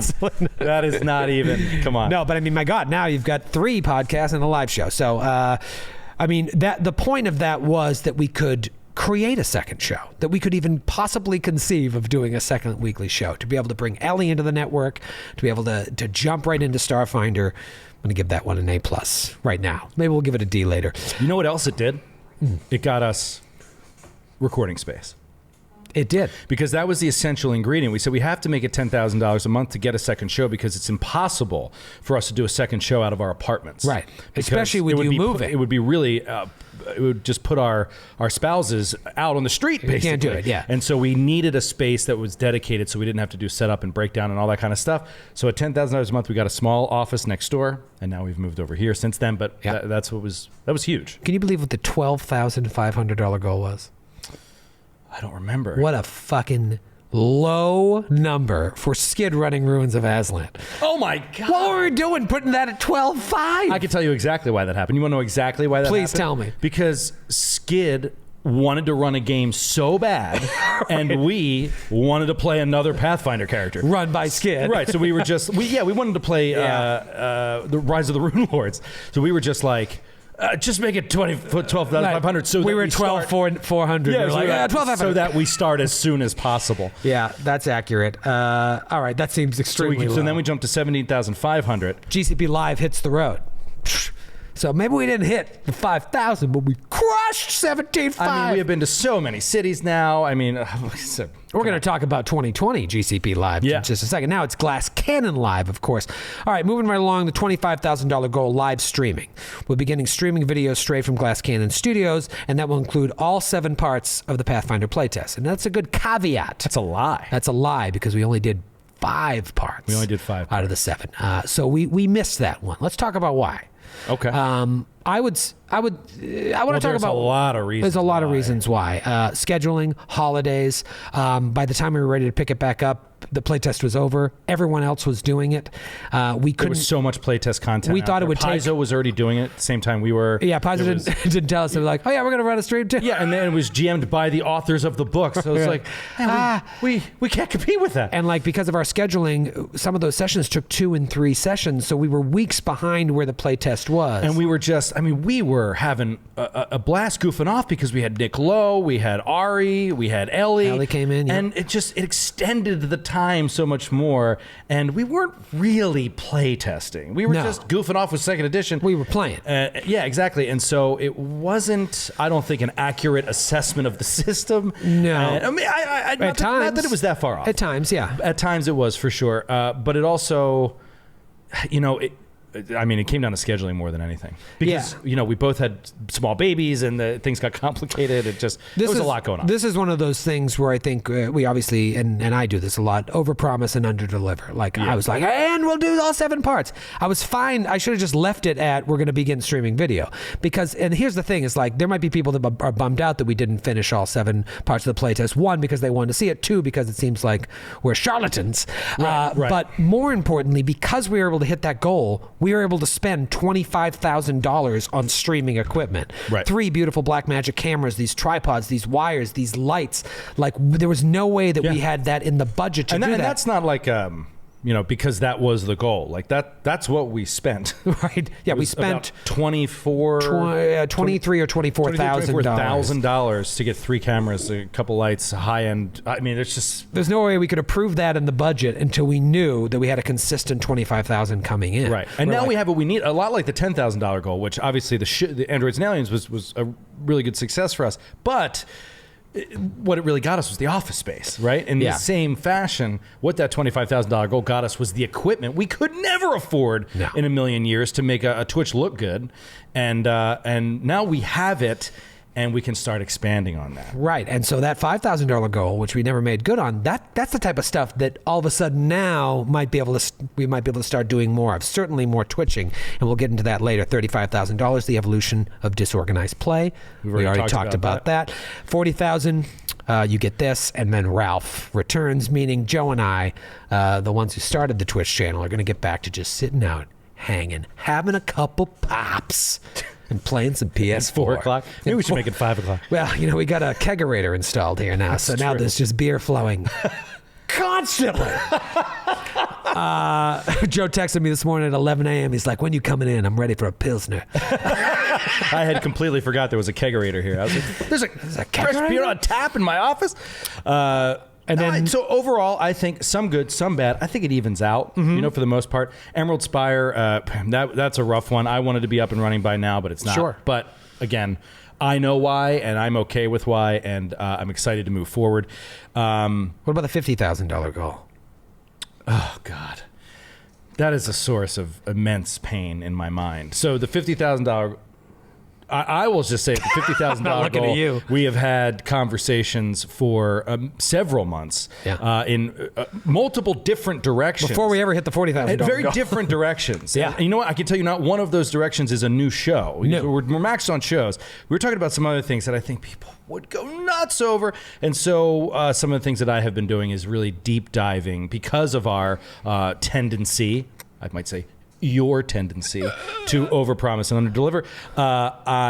I really want to dig more into a long financial plan of what these things are actually going to cost in a very, very penny pinching kind of way. Yeah, like we have cool ideas. Anything. Yeah, we have great that ideas. We'll lose money. Right, exactly, because the whole thing is like, it's a $50,000 goal, but the goal needs to be to grow the network. So that money has to go after things that will grow the network and also won't break the bank doing it, won't put us at too much risk. And also remember that the $50,000 goal doesn't mean that we have an extra $50,000 to throw just at burning a hole in our new. pocket. Yeah, it means, let's say it's quote unquote costing us, actually it is, it's costing us $40,000 a month right now to run everything that we are running.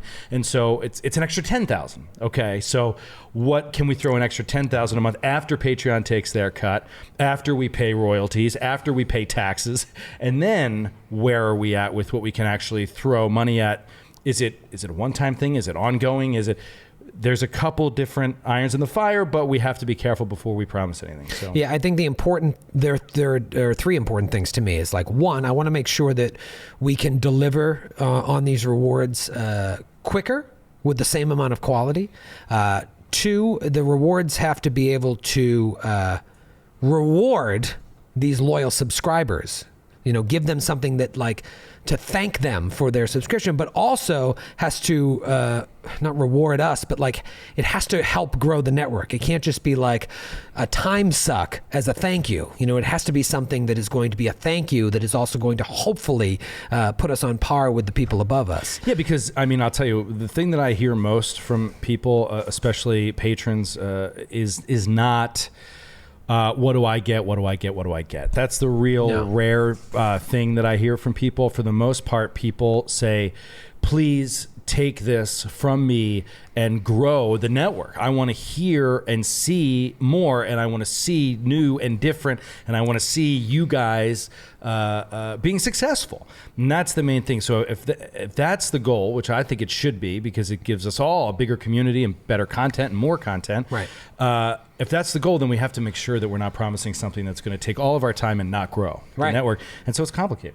The good thing is we've learned now, hopefully, okay, we're not going to make a goal that we can't actually deliver on. Well, let's not be that. No, strong. I feel confident we cannot make a goal that we're not going to deliver on. But it's not like we don't know what it is. It's deciding which of, would you say, 2 or 3 directions we go. Yeah, something like 2.5 directions. Okay, let's move on. I've said too much. I think that we should. Why don't you expand for a moment on the $25,000 goal, which we under-delivered on with the playtest. Jeepers. Well, God, this is one of those things we probably should have put at the top of the bill here, because now I feel like I'm going to really lay you've it out. had a little too many. I've had a couple. You're in danger now of hearing things you shouldn't hear. This is what they tune in for. Honestly, man. be careful. I'm just going to read from here. It says, careful here. It does. It says it right there. Careful here. Careful here.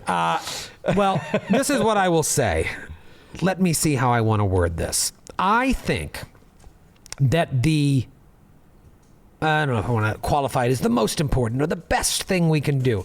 I will say I think it is very important in order for us to grow the network to do more of this, to do more twitching. Twitching is the, flavor du jour of, social media or whatever you want to call it. Especially nerd entertainment. Yeah, media opportunities to be able to get what you do in this realm, gaming, tabletop gaming, or gaming as entertainment in front of more people. So I think that building on Twitch is going to be very important. Now, sometimes that's going to be just Joe and I playing a video game in front of, anywhere from 60 to right, but that's 150 people. That's not what we're talking about. What we're talking about is taking what we do with our podcasts and twitching them. Yeah, I would say making it a live experience. Making it more than just a podcast. Right, as opposed to saying making it a Twitch thing. It's not a Twitch thing. It's a podcast. It's a podcast. And I've said this to you before. It is a live look-in at a podcast. Right. Because that's what we make. That's what we love to make. But doing it in front of an audience invigorates us in a way. Oh, it changes the game. The game, we talked about, you said you were recently rewatching some of the playtest. Yeah. And you were like, the guys are doing things that they don't do in the podcast. No. Having that visual connection, it changes things for the better, I think. You can't tune out. You can't sleep because everybody's watching it. You know what I mean? You got to be active. You got to be engaged. Now, it may lead to a little more silliness here and there, but that's just because you got to do it a little more. And then all of a sudden it's going to take on the same tone that all of our games do. Now, I'm not saying we're moving everything to Twitch. That's not true at all. I think podcasting is our bread and butter. What I would love to do is get to a point somewhere in the future where our games that you listen to every week are being twitched as well, and then taken and made into podcasts. Yeah. So that to me live is video to podcast. And I just want to say here, I want to butt in here and speak for all the people out there. This is a really bad. Okay, how about this? I'm talking to the people that are listening to this right now and not on Twitch right now. I consume my entertainment in audio form. I don't watch Twitch. I don't watch YouTube because I don't have time with the kids and with work and everything like that. At the end of the night, I just pass out with the Emerald Spire book just on my nose, and I don't have time to consume content in that way, especially a 4-5 hour long Twitch session. It's too much for me. No, it's too much. I have a long commute, and when I go on a long walk with the kids, or I am doing dishes, I listen, and having these things be podcasts is very important to me, and that is something that we definitely want to do with the video content, is have it available in that format, and not make you wait for it. Not we'll hang around for 3 months, maybe we'll release it. No. Giving people the opportunity to consume it any way they want.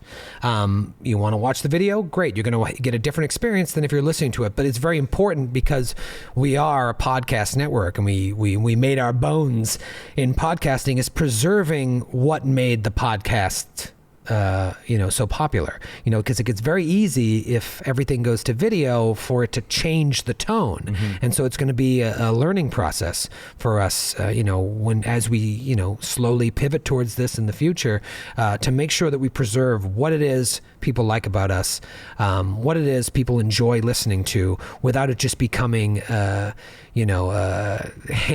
and cheese time at the open mic night. But just elevate what we're doing. Yeah. Do what we're already doing that much better. Challenge ourselves to do it live. Challenge ourselves to have less editing and more raw moments. I think it's going to be a good thing. Now, this is not. We're letting you guys in on theoretical conversations. Like conversations that we started talking about this like before we went live, and just bullshitting about it, and it became an hour-long conversation about the future of the business. I think we should just talk about it on Cannon Fodder and just get it out there that we're thinking about this kind of stuff. And so that's what you're listening to. You're listening to like an idea that we have. And so coming back to what we were talking about possibilities for androids and aliens. If we're stuck staring in the face of like having to cancel androids and aliens, like it's just not working out. The ads aren't working out. The numbers aren't growing. It is not growing the network. Well, one solution might be, what if we just start twitching androids and aliens? Now, you're still going to get the podcast. If you listen on Wednesday at midnight, get a longer podcast. You'll get a longer podcast, if anything. And it would be less edited by us. That'll save us work. A ton of time, not having to edit the hell out of these things. We're not going to leave you with long spaces of garbage, but like you'll be able to listen to that podcast and enjoy it in its form, and it's the form that you've always enjoyed it. But it'll also be on Twitch to help help us build the network. Because if it's not building the network, we can't continue to do it. And that's true of all of our shows. Yeah. If Emerald Spire converted to TUI is a dud, we're going to have to find something else for you. Right. We'll finally be able to bring back Curse of the Crimson Throne. I think we do. You know, I almost spoiled something for you the other night. It's so funny. It's like in the second or third part of book 1. And I was going to tell you about this amazing encounter, literally just like a week ago. Of course. And I stopped myself because I was like, we're going to finish it one day. You never know. You never know. Foolish dreams. Foolish dreams. Well, why, if that is something we're hoping to do, why isn't it something that we've already done? What is stopping us from twitching that now? Why are we not twitching our live plays now? Availability. For sure. You know what I mean? Like, and this is another reason we're trying to add new people to Emerald Spire is like, if we're going to be doing more twitching eventually in the future, and we're talking like next week, we're talking like, down the line. in the months to come, hopefully, we need to have more people so that like, if we say we're going to Twitch it Friday night at 8 p.m., but, Skid can't make it, that we have the new so-and-so on Emerald Spire to jump in. Sorry. There's only a tiny bit left. It's so dark, it just looks like a lot more. It looks like oil. It's all looks over, like an oil It's spill. all over Grant shit. It's fine. What was I saying? Oh, yeah. So to have people step in, step out, To me, I don't see us doing this with Giant Slayer at all. I want Giant Slayer to live as it is. Until the end of the story. Now, what happens after Giant Slayer? Who the hell knows? But Androids and Aliens, if it's not working out, maybe we'll start twitching it. Tune in, June 24th, 2020. You'll know exactly what's happening after Giant Slayer. I have a lot of cool ideas for it. Some I don't even want to talk about, but one I will talk about. Yes, please. Should I talk about this? This is what I'm waiting for you to get to. All right. You're watching us right now, and we have this beautiful space that we pay an exorbitant amount for every month. It's really expensive. It's really, really expensive because it's New York City. And it looks nice. You got some walls here. You got some windows. Occasionally a train goes by on cue. It's got its own radiator right here. You can't even see it. There's a water cooler. Can you see it right behind past me? Joe? It's a radiator. Everything here is really nice. I don't know if you watch a lot of Twitches, but the popular ones don't look like shit. This looks like fucking garbage in comparison to the Twitches that we want to be competing with. We don't have a producer sitting here doing this. Joe has a mouse next to him that he's just like hoping won't run out of battery as he starts the stream and moves from window to window. Wait till you see when this thing ends. He's like, hold on. Until he goes to the final end card. Like, this is not an ideal setup. So in addition to having a full-time producer for these Twitches, I want to build a set. I want to have a legit set in here, and that is both time-consuming, unbelievably expensive to do the way that I want to do. I mean, I've been talking to Broadway set designers about having them come in here and build us a legitimate box to be able to record in, so that the minute you turn on our stream, if you're a fan of us, if you're one of our listeners, you watch it, you're like, I love these guys. They could play in a cardboard box, I'd watch them. But like, if you don't know us, people eat with their eyes. You turn on a stream where all of a sudden the cameras look great, it looks like it's in a cool set, and we're entertaining and funny, it's going to help grow the network. So to me, the most important thing about the future of this is building a set. And we've talked to multiple set designers. It's been a very interesting learning experience for me. It's a world that I'm not experienced with at all, and I love consuming that new world of how things work. It's fascinating and a little scary because it's time consuming, like you said, and it's expensive. But it's really neat, the idea of Troy talking to someone that is like sketching this design out of what it's going to look like behind us. It's really cool. But one person that we were excited about, again, got a bigger job for the summer. Yeah. Boop, gone.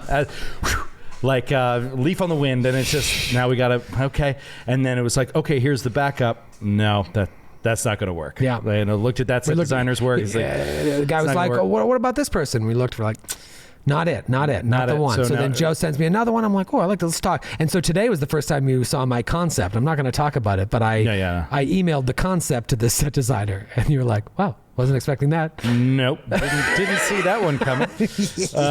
But it's very exciting. I think enough said on that. We do want to move on. I want to get questions in here before we wrap this thing up. So I don't know. I think it's exciting. I'm excited about this whole idea of getting a professional set in here. Dude, it's such a game changer. What do we got next? Oh, how about let's quick updates on Glass Cannon Live. Yeah, we talk about it in every single intro, so I don't want to spend too much time. But obviously, both Gen Con shows are sold out. Yeah, but dude, we were like, so should awesome. we do two? It was driving me crazy. I'm like thinking about the amount of work that I'll have to do between shows. But I was mainly worried about, can we sell 2 shows at Gen Con? Like our listeners, our fans like us, but like, are we going to sell 2? Sold out, gone. So done. exciting. Boston, it's not till November, completely sold out as well. Thank you, Boston, by the way. Dude. Thank you, everybody up there in the Well, coming Northeast. back, dudes. Coming back, dudes. And tickets are only left now for Atlanta during Dragon Con. And that, I mean, I really think we're going to sell that out. If we sell That's that out, moving fast. that's going to be our biggest sellout in terms of straight numbers. I really hope we can. LA and Philly, those ones are a little bit farther away, so there are still tickets left. Philly's moving pretty well. Yeah, Philly's. There might actually be some meet and greet tickets, VIP tickets left for Philly. VIP in LA is sold out. Philly, there's still VIP handful, tickets. yeah. Please come out and see us. And if you've been to the meet and greets before, I think you'll agree that they're a really good time. Like we get we had a lot one-on-one of time fun. with almost everybody at those things. Oh man, I love the people I meet at those things. It's so great. fun. I've mentioned it in my happy hour posts on the Patreon. If you ever read those, it's just great meeting everybody. Let's talk quickly about 2020. We've been talking to our agent. This is juicy. This is I mean, nothing's booked. No. I'll say that up front. So we're not promising anything here, but we've been talking about adding a couple new cities into the mix. Adding a few new cities. I don't know if anybody listening or watching is in any of these cities, but what are some of the highlights that are new? We talk about Denver in 2020. Talking about returning to the birthplace of the Mar. The birthplace of the Skids, Denver's native son. Denver's native son. We're talking about Washington, D.C., the District of Columbia. I'm a big pusher for D.C. I want D.C. in there. Yeah, I think D.C.'s a We're looking slam at D.C. dunk. earlier in the year. We're also talking about doing a couple like 2 shows in one weekend and like being like a garage band where we just drive to the next city. So like do Chicago again, absolutely, and then drive to Milwaukee. Yeah! We got to do a fucking Milwaukee show, dude. Yep. Agents like, let's do Chicago, Milwaukee. I'm like, this is awesome. So like Chicago on a Thursday and Milwaukee on a Saturday or vice versa, and doing the same thing. Maybe if LA does really well this time around, maybe we'll do a third LA, but then drive up to San Francisco. Take the PCH, bro. Rent a little van. Glass Cannon van up the PCH. Just get the logo emblazoned on the side of a van. That's amazing. Just people shooting paintballs at us on the highway. What else are we talking about? I don't know. That's enough. I think that's enough for now. Yeah, I mean, we're going to be revisiting a lot of the same cities, which I know some people are bummed there's out another about. one. Somebody just said it in the chat. What? Detroit. Detroit is on the list. It's on the list. They It's reached not out to booked. us. Yeah. Detroit, because the Detroit theater is connected to the Portland. Chicago? Who was it? Oh, I can't remember now. I don't know, but another show is it Indy? Is it the Hi-Fi? It might be Indy, but one of the shows that we sold out, Detroit reached out to us, was like, we got a theater for you. Yeah, they're partners with that theater, and we sold it out, and they called Paradigm, our talent agency, and they were like, we want to get those guys in Detroit. I'll tell you right now, we're going to be revisiting a lot of the same cities, especially the ones we sold out, because it really comes down to cost. Like, it's a lot easier to drive to Boston to do a show or do a show in New York or in D.C. than it is to like constantly fly cross country and then come back with $10 in our pocket from a sold out show. And we're getting cheers for San Francisco. We got Detroit, baby. Yeah, He's watch out, he's SF. we got casinos. We'll have to do wine country, Joe. It'll be lovely. Oh, by the way, all right, Kerfuffle. We just said we're looking at D.C. very seriously. So D.C. is on the list. D.C. Have no fears. In the hizzy. We got to move on. We got to move on. We're going to be here all. Are you sleeping here tonight? No, I have to go home. You might be. What about, you know what? Let's talk about the FOD for a minute. Yeah. Let's a little self-reflective conversation, because we're burying the lead here. Yeah, it's tough. You know, we haven't done it in a really long time. People ask for it a lot, and I really appreciate it. A lot of people wish that was the $40,000 goal. I know. Why not bring back Cannon Fodder? I know, and I love that you guys love it. I love it. Believe me, it's so much fun for me to do. 600 people love this the entire time. We've been like averaging 596 the entire time. So like obviously there is a an audience for it. People want to hear this, and then on a weekly FOD, it's even different. It's even better in some ways, different in other ways. Yeah. This one is like, it's too packed with information. Yeah, it's too much. It's nice to be able to just talk a little bit about the shows. But being able to analyze what just happened on that week's episode, it really what's the word I'm looking for? It expands the the breadth of what happened when you realize like what went into it and what decisions were made and mistakes were made and whatnot. But the problem is, don't blow it all up and then crush it down. well, I have to say something. It's the compliment sandwich. Yeah. The problem with Cannon Fodder is that it's for a very limited audience. Like we've been saying now throughout the whole show, like we need to be doing things that help grow the audience. Cannon Fodder, even when we're talking about just straight up GM theory, that's only a part of the show. We're really just talking about our shows. And that's for a limited audience. If we're a Critical Role that has 60,000 people watching them on Twitch every week, and I'm just picking that number out of the air because the other day I turned it on, I saw 60,000 and I shut it off. I'm like, okay, so that's what they're getting compared to us. Like if they're getting 60,000 people, then people will, there's a good chance a quarter of them might listen to a show talking about their show. I don't know if they do that or not. So that's like 15,000 people. For us, Cannon Fodder never had the numbers, and right now there's no indication that it will continue to have the numbers for us to be able to produce a weekly show or even a monthly show or a bi-weekly show. Every single moment right now that we're working on stuff is tied up in other things. Like even tonight, we were sitting here all day just planning for this, going through what we were going to talk about. I know, it is I think people underestimate a little bit how much work it is. And I don't want to sound like, it's so hard. Right. But even though it's a lot of fun for me, I love like breaking the episodes down and rehashing them with you. I have a good time doing that and talking GM and player theory. It's fun for me. But what we've realized, and we went through this with Androids, is like we have to look at this thing less about what we think is fun and more about what we think expands the audience. Cannon Fodder, by its very nature, is designed specifically for a small audience that is already listening to the Glass Cannon podcast. Right. And so it's not going to bring in new listeners. It's not going to draw new listeners to listen to the Glass Cannon podcast. So that's the kind of the frustration with it. And finding out how to evolve it, it just hasn't really come to a place yet where we feel like it is that kind of draw. And until we can find a way for it to be that, it's going to be pretty silent on the FOD front. Just because and you know what? The other thing is, it's a taste of FOD in our Twitches. Like that's the idea of the Twitches is like it's a taste of FOD. Like it's not for us to analyze video games. Like what the hell do we know about video games? Right. Joe and I sitting on the couch playing. Like if one of us playing, the other thing is like, can you believe what happened on Giant Slayer this week? Can you believe what happened? Exactly. And we get to talk to the chat. We get to answer questions. A little taste. Obviously, it's not the same thing, but I don't know. It's something. And tonight is bittersweet because this is really fun to be back doing this again, and to see an audience that's the largest we've had for Cannon Fodder. It's makes you like, well, maybe there is a chance that we can do this. But the problem right now is that we have made a decision across the board. We cannot add any new content unless we are sure that is going to grow the network, because our time is so limited, and every second that we spend creating content is taking away from something else. Right. And so it's tough. and honestly, like as much as I want to be telling you guys all this stuff that's going on, ultimately, I think that you would agree that growing the network in general is more important, and we have to focus on that right now. That said, Useless Midget asks, can we just at least get one FOD per Patreon goal reached? And I think we could probably do that. That's pretty nice. I think I like that idea. That idea. So that's good. Look, as a thank you FOD for everyone. In my mind, I will never say that the FOD is dead. I don't care. I will never say it's dead, because there will always be some part of us that is about to give a behind-the-scenes expose to everybody out there and let them know what is going on. Yeah. But it's going to take different forms, and then occasionally a nice live FOD. But we can't. I don't know when that's going to be. The benefit of pulling back on it in order to grow the audience is if the audience grows enough, then the FOD will be required of the network. You know what I mean? Yeah, no, 100%. Yeah. And that's what we want to get to. That's where we want to get to. The point. And that's the other thing is, and I said this to you earlier, FOD is much different, much easier if it is so-and-so is shooting it, so-and-so is handling the stream, so-and-so is editing it, fixing the lights, and uploading it, and all that stuff. And all we do is talk about our shows and then leave the set and go back to our kids. Like, if that is what we're doing, then fodder seems much more viable. That seems very doable. Right, but when we're doing every step of the process, it is taking us away from all of the business work that has to happen behind the scenes, which, by the way, is a ton. Right. So, 2.5 hours just to set this up for a 2.5 hour Twitch. Right. And then an hour to break it down.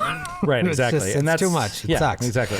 Anyway, I want to let's talk about new merch. Let's talk about this, news about things that are coming to the forefront of the merch store. Because I'm just saying, no, it's like, it's sad about Cannon Fodder, so now a little excitement about things that are coming out at the Gen Con shows. Oh, yeah, okay. Yeah, let's start. Start there. Why don't you give them a taste? There. We are, I guess I can say we're releasing our tour shirt, the 2019 tour shirt. Yes! Now that our last show of the year in Philly during PAX Unplugged is booked, we can finally drop the tour shirt. We were holding off until the 2019 was done. Yeah, this shirt is awesome. I don't want to say anything. I kind of want to give a tease about what it is, but like, I love this shirt. I mean, the artist that worked on it did an amazing job.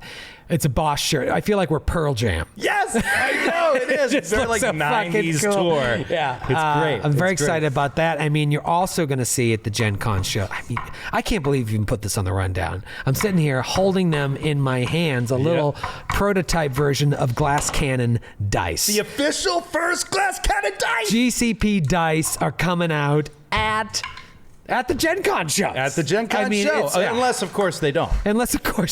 Which would be out of our hands. I've got a D20 here and a D6. Let's see what I roll. Oof, natural 2. And a natural 1. You must have touched this on your way over here. Let me give it a shot. The 20 is a GCP, and it's a GCP on the 6. Natural 4 from O'Brien. Brutal. Garbage. Oh, there we go. Natty 13.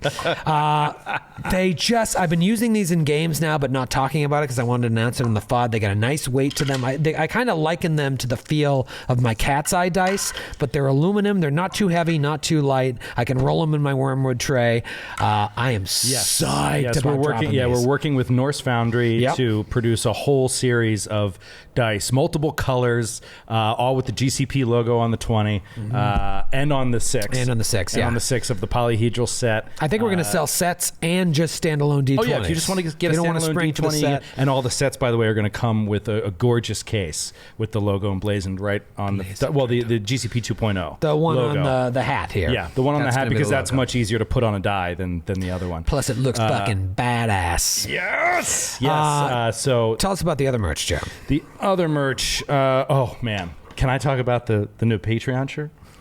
I don't want you to say what it is. No, I'm not going to say what it is, but I'm just going to say I have never been so pumped for a new Patreon shirt. Those of you that have your reward coming up this summer and then just after the summer into the fall, oh my God. Is it the best Patreon shirt we've done? I think so. 2 weeks ago, we were sitting here and you were like, your deadline for the Patreon shirt is coming up. What's it going to be? And I was like, I can't even think about what's happening tomorrow. And you went, let's go to lunch. And we sat there at lunch, and I think it took about 2 seconds, and we were like, beep, bop, boop.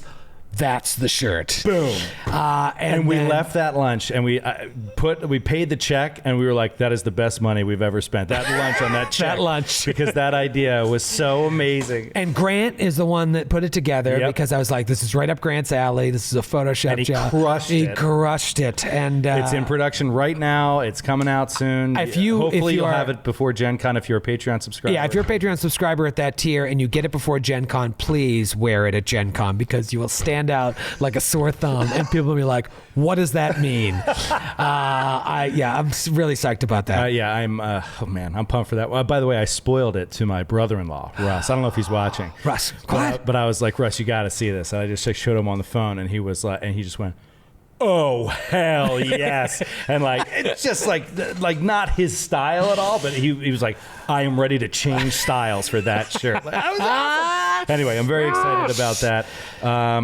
Was that it? Is that? Yeah, let's leave on that note. Okay. I think it's time. Please, does it get more exciting than that? Now. All right. We got a little time left. Man, we have 2 hours solid. We are in 2 hours right now. Perfect. Let's do like 30 minutes of the old segment. The old listener mail. I tried to have the song queued up, but I did not get it ready in time. We don't have it? No. Can we just play it through our headphones? Like play it and they can hear it through the mics? No, I do not have it ready to go. Because it's not listener mail, man. It's not listener mail. It's a different thing. We'll do the sad version of it. It's time for listener mail. You gotta get your brain up on it. It's time for listener mail. It's so pathetic and sad. You've got to cue that fucking A. Boom, boom, cha. That was way better. It was way better and totally on key. Totally on which key. was the best part of it. I am known for my singing. On key O'Brien over here. All right, let's go to some questions. I put up a little post on the subreddit earlier today just saying, hey, anybody have any questions they want to ask us tonight? Because I figured, things people want to know about will get upvoted, and that way it's a little easier for us to track. I'll try to keep an eye on the chat as well. You guys fire them in as much as you can. Want to start with the sub Ruzi? With the new cast of Emerald Spire, is Troy in as a full-time player? Yes, I am, because I refuse to let any episode of anything we produce not have my dulcet tones. It's one of the most terrible business decisions we've ever made. I've got plenty of time, Joe. Yes, I'm going to be on it. And people are probably wondering, are you going to play Randolph the Great? I think so. Yeah, well, you were playing Randolph the Great right up until the 2E thing. Yeah. And now it's thrown a wrench into the mix. Yeah. But I've been playing Iconics during the cast and chess. Right, but you're looking at the process of porting him into 2E with, they don't have the archetypes, all those archetype depth that 1E has. I'm up in the air. Like, I think I'd like to, or some version of him, but he might undergo some changes. I don't know. It's one of those things where, like we said, disorganized players are coming back, so I feel that sort of impetus to follow up with that goal, but I also want to play what I want to play because it's going to make it better for the audience. So that could be Randolph the Great, but it could you don't want to shoehorn a concept into a build that doesn't work in 2E and make it try to work when it doesn't. Anyway, no promises there either way. We'll see, but I'm in. But you will be a player. I'm in. You will be a player. Okay. This one from Go Bruins. Oh, gross. I wouldn't have even read it. I like saw this his name. girl or guy already. For the characters that have fallen, have there been backstory elements you were really excited to incorporate but never had a chance to? Most upvoted on the subreddit upvoted on the sub. Well, this would be a question to you. However, I will just say that even the characters that have died, to me, their story isn't over until the end of this show. So, I don't want to mention the names of characters that have died. You know who they are, and those of you that aren't caught up, you'll find out. But to me, until the story is over, their story isn't over. Now, you may have elements from certain characters' backstories that you never got to play out, and they will never get to play out. But like we were talking about before, when this idea came up, and how many deaths in book 4, it can pivot and it can change. Yeah. I mean, yes, the answer is there are backstory elements that I was really excited to incorporate, but never had the chance to. That is very simply put, with, I guess, my most recent character death in Glass Cannon podcast. I was devastated with that because of the things that I had envisioned for that character that did not come to fruition. And one of the reasons is because that character had to come into the middle of what is essentially a dungeon crawl, even though, it's outside. It was a dungeon crawl, and there was just combat after combat after combat, and there was not a whole lot of time to draw out the kind of things that I wanted to about how complicated his backstory was and how he got to where he was and where he was going, because it was not what you saw on the surface. It wasn't as simple as what you saw, and we were very excited about that, but it is what it is. You gotta roll with what you got. So the short answer is yes. I, for one, I mean, if we're not mentioning names, I can't really talk too much more about it. But I mean, just Skid's characters. There's so much more I wanted to delve into with that, and so it's a bummer. But it is what it is. That's the game, man. You know what I mean? That's the game. But like you said, there are things that are still going to come. About, and also that's on the players too. You write. Just start writing. If you write things that could be utilized even after death. Oh, yeah. I get that all the time from an email. I know so-and-so died, but here's some final thoughts if you can use them at all. Send me that. I'll find a way to work it in if I think it can. Exactly. Yeah. Let's see. Do you have one ready yet, or? When your fan base numbers were a bit more manageable, you guys would do small contests for signed books or T-shirts. With your increase in popularity, that is understandably more difficult to do on the fly. They really like the Call to Arts contest because it gives artists a chance to participate. But those who can't do art, would we think about doing any more contests, like award tickets to live shows or merch? This is from Padronian. Oh, man. That's a really good question. We did a lot of contests early on to help kind of grow, get people excited about submitting and get us talking one-on-one with people that would send us emails.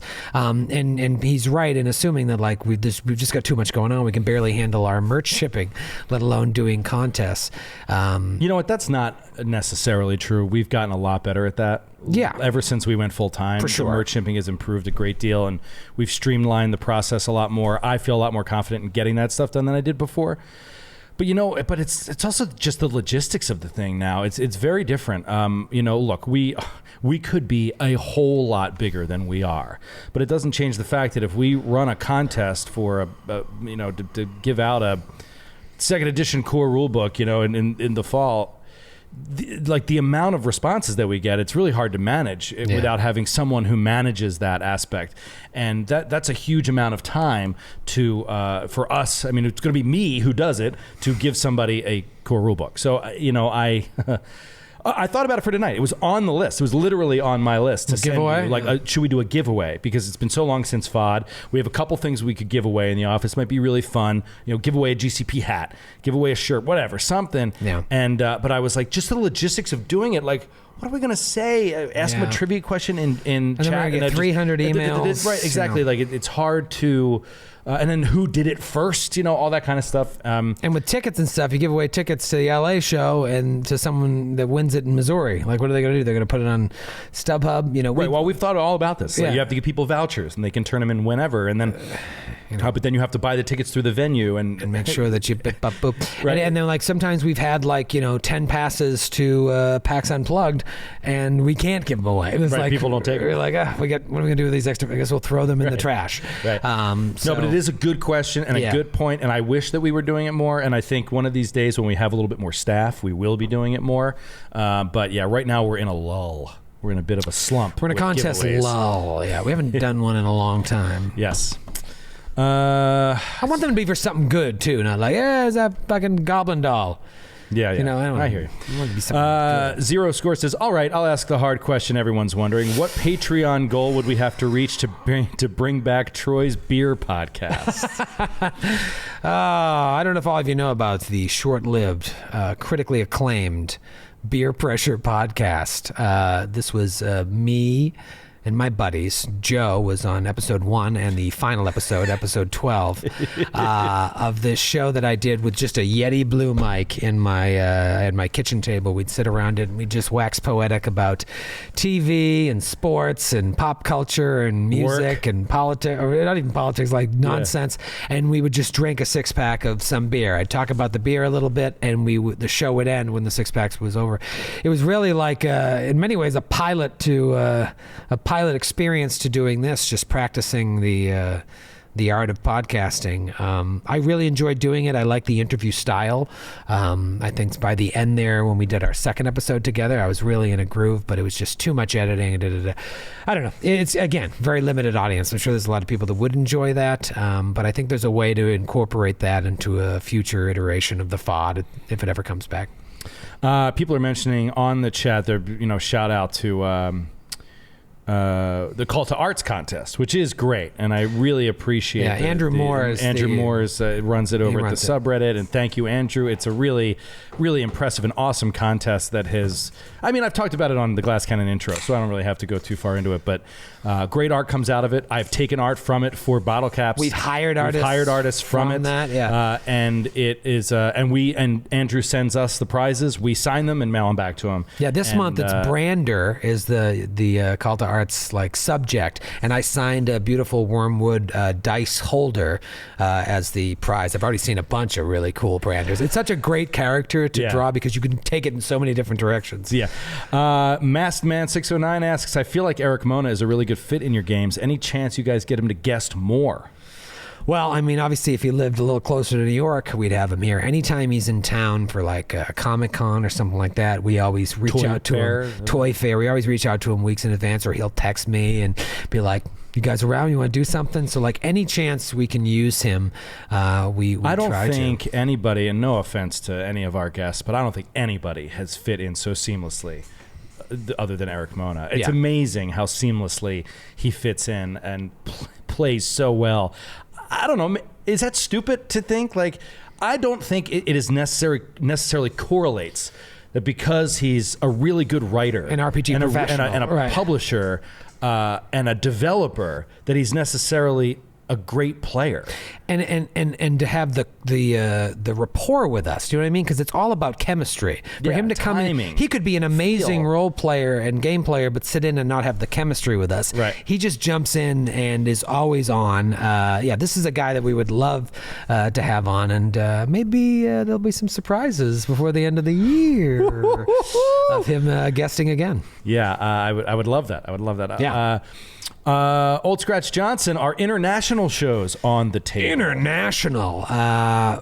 We could take $40,000 and throw it in the toilet. Because come on. it would be so expensive for us to do an international show to make, I'm obviously being hyperbolic a little bit, but like we would have to spend so much money to do an international show and make nothing in return. Now, that doesn't mean we always have to make money on these shows. We don't always on a lot of these Glass Cannon Lives, but like we're not at a point now where we could make that size expenditure. Is not quite big enough. It is. It falls under the list. We've really started a list tonight of fun but not profitable.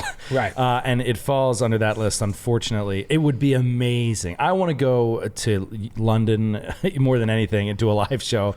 I think it would be incredible. I've never been. My wife is obsessed with London, wants to go so bad. I want to do it. So believe me, if we're ever big enough to do it, we're going to do it. Yeah, people say Canada's international. What is that? Canada's international, they say. Oh, yeah. You're not wrong. I was going to throw you out, just really crush you in the middle of the 2020 talk and just be like, and we're doing Seattle and Vancouver back to back, and you'd be like, shut up. Montreal and Niagara Falls. Buffalo and Montreal. Buffalo and Montreal. Two of the biggest Glass Cannon cities. In February. There's also when we do a show in California, we got to pay a ton of money just to conduct business in California. I can't even imagine. Such a mean, angry state. What we have to pay to do a show internationally. Like there's laws and there's fees involved. Customs with performing internationally. Yes, visas. It's something that we would like to do. I don't see it happening before 2021, 2022 because it has to be, like you said, it falls on the list of fun, but not profitable at the moment. Profitable at the moment. And not even profitable in a financial sense, but profitable in the growth of the business. You want me to give you one? Yeah, throw me one. There are a lot here. Troy and Joe, Dark Souls Etc. Troy and Joe, do you feel that the GCP can grow even further in staff? Or do you have plans to integrate more full-time members to combat your increasing workload? We talk about this. Do those this. sound like two different things? I don't know. Yeah. Can we... They're not mutually exclusive. Right. Do you feel like we can grow the staff even further? I mean, we have to. Can you? Yeah. He's asking, or she is asking, he or she is asking, can you hire people, or can you integrate more of your team into the full-time roles? Oh, is that what that is? I think that's what that means. This is something we talk about a lot, and you had a really interesting response because it's something was on our docket of things we were talking about today. It's like we need to bring in people that have skills that we don't have. Right. If we're gonna expand the staff, and we don't have the money right now to bring on another staff member. No, we do, but it would be to bring on a lackey. Yeah, well, that's someone we have money for labor. a lackey. Right, we have money for unskilled labor, but we're we don't really need unskilled labor right now. We need somebody with skills that are different from ours. That we don't possess. Right. We possess so many that it's really hard to It's almost impossible to find someone who doesn't possess our skills. No, it is. It's the same thing as the casting process. It's like you have to find somebody that is a really good fit and also complements the team in a way. Exactly. You could be the best marketing social media person in the world, something that is not our forte. But if you suck and we don't want to hang out with you, we're not going to hire you. Yes, it's something we'd like to do is bring in staff. If we could have one staff member or two staff members by the end of the year, beginning of next year, that'd be unbelievable. Think of the things we could get off our plate. I know. Again, to grow the business, but it is not an easy process. This isn't like we need somebody flipping burgers in the back. Although someone to pour us beer would be nice. That would be nice. Yes. Okay, I'll get this embarrassing one off the list. Rouge, Rogue 9? Rouge? First, the question that's been on my mind the most, Joe, why did you decide to make Dalgraith a chained rogue instead of an unchained one? I've seen that one before. Yeah, that was just a mistake. That was an error. That was just dumb. That was just a mistake. It was actually a Hero Lab error. It was Yeah, because you were trying to do the Deft Dodger, what is it called? The Vexing Dodger. Vexing Dodger, and it wouldn't let you do Unchained with that. So you assumed, you can't be an Unchained Vexing Dodger. Right, but you can in Hero Lab. You just have to do a certain thing or two that I hadn't done. But it was read, and we're very, we try to play by the book. And basically, there was an ability that Vexing Dodger replaced that the Unchained Rogue no longer had, and so it wouldn't let it happen. But there was a setting that I had to change because it's perfectly legal, but I just didn't know that. And so Dalgraith now falls behind the curve, unfortunately, which is super lame. But as a 13th level character, I can't complain too much. He's a lot of fun to play. Called the human ass, why doesn't he just change it? Because I wouldn't allow it. Right, yes. Exactly. So I said, can we retcon this? Like, no, you're not going to retcon him and make him way more powerful. Do your homework, O'Brien, and next time you won't have these problems. It's how they learn. It's how they learn. You know what? Look, here's the thing. To me, it's a simple mistake. It's an error, but then you make the character, and then the character's alive. That's it. He's out there. He's there. There's no change in it. He is what he is. He's the hero that he is, and he will live or die as that hero. Do you guys have plans for a podcast that isn't you playing games and is just you talking? I love you guys and the stuff that you currently do, but man, is it great to listen to you guys just shoot the shit. Well, here we are. Wow. That was you really got into that one. Cheese Masterer. I agree. I enjoy listening to us talk as well. Some interesting responses to this was, how about, I like this, the Glass Cannon Lounge, where members of the crew share a few drinks and hang out. I would love this. Or Glass Cannon Balls, where the guys hang out and discuss sports. That's from Tragic Ether. The previous one was Serenity Unlimited. And then Sudane says, balls. You had me at where the guys hang out. No, it's great, but it's another one that falls under fun because it's like, I appreciate that. That's so awesome to hear, but it's like, who that doesn't already listen to the podcast wants to watch us hang out? Right. You know what I mean? Like, there has to be something we're doing as part of that hanging out that is intriguing. And again, that changes once the audience is enormous. Right. In the meantime, if we were going to do something like that, it has to be something that is, evergreen, that is something that is exciting to everyone and is different from what other people are doing. Like, I honestly think if we were just talking about role-playing games and not mentioning our shows, we could make an interesting show of that. But like, we don't have the time to create that content. My God, think about the amount of work it would be to do like an hour show every week where we're just talking about RPG theory without mentioning our own shows. Like, it's impossible to do. Now, maybe that show would take off, but we just can't do it. Coton24 asks, will GCP incorporate Ellie into more games than A&A? A&A is my favorite of your pods and would love to hear Ellie in more games. Ellie is in Raiders of the Lost Continent here and there as she's currently guesting. Yeah. I have spoken to Ellie about Emerald Spire. We've already had conversations about it. So, I mean, yes is the answer. I just don't really, I feel like she already is. Like, the Glass Cannons, that's a thing. That is Giant Slayer and Android. We've never had a guest on Glass Cannon podcast. And I have no intention of ever having anyone in there. That's certainly not in this current form. Giant Slayer is Giant Slayer, Androids and Aliens, those are the casts.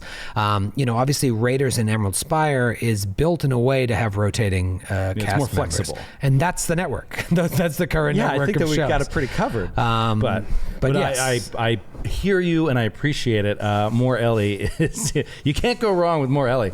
It's a related question, but it's a hard one. Joe Troy, when are you going to play a female PC in one of these campaigns? I'll tell you, I had a female backup character. You know this, an interesting female backup character in book 4 of Giant Slayer. Oh yes, yeah, you did. That was in the slave camp, just like Nim Nim. Yeah, but it didn't come. The timing wasn't right because when it was time for the backup character to come, the slaves were gone, and it didn't quite work out. But I had the idea, and I felt like it really worked. To be honest, I took a lot of inspiration in Matthew's approach, which was not like, it wasn't about playing female characters. It was about creating a character and without assigning gender, and then sort of feeling out like how you envision it and how it feels. And does there have to be a gender assigned? Is it one way, another? Does it have to be binary? There's a lot of range of what it can be, but first build the feel and the characterization and the motivations and all that stuff before you think about those other things, and then see what fits. And I played a female character briefly in the play test because I envisioned it. I could see her. It fit. But nothing has come to the forefront yet. But I don't see why it wouldn't one of these days. Yeah, I mean, I only play in one show, Raiders, and then I'm going to start playing in Emerald. But I don't know. I've just never had any interest in it.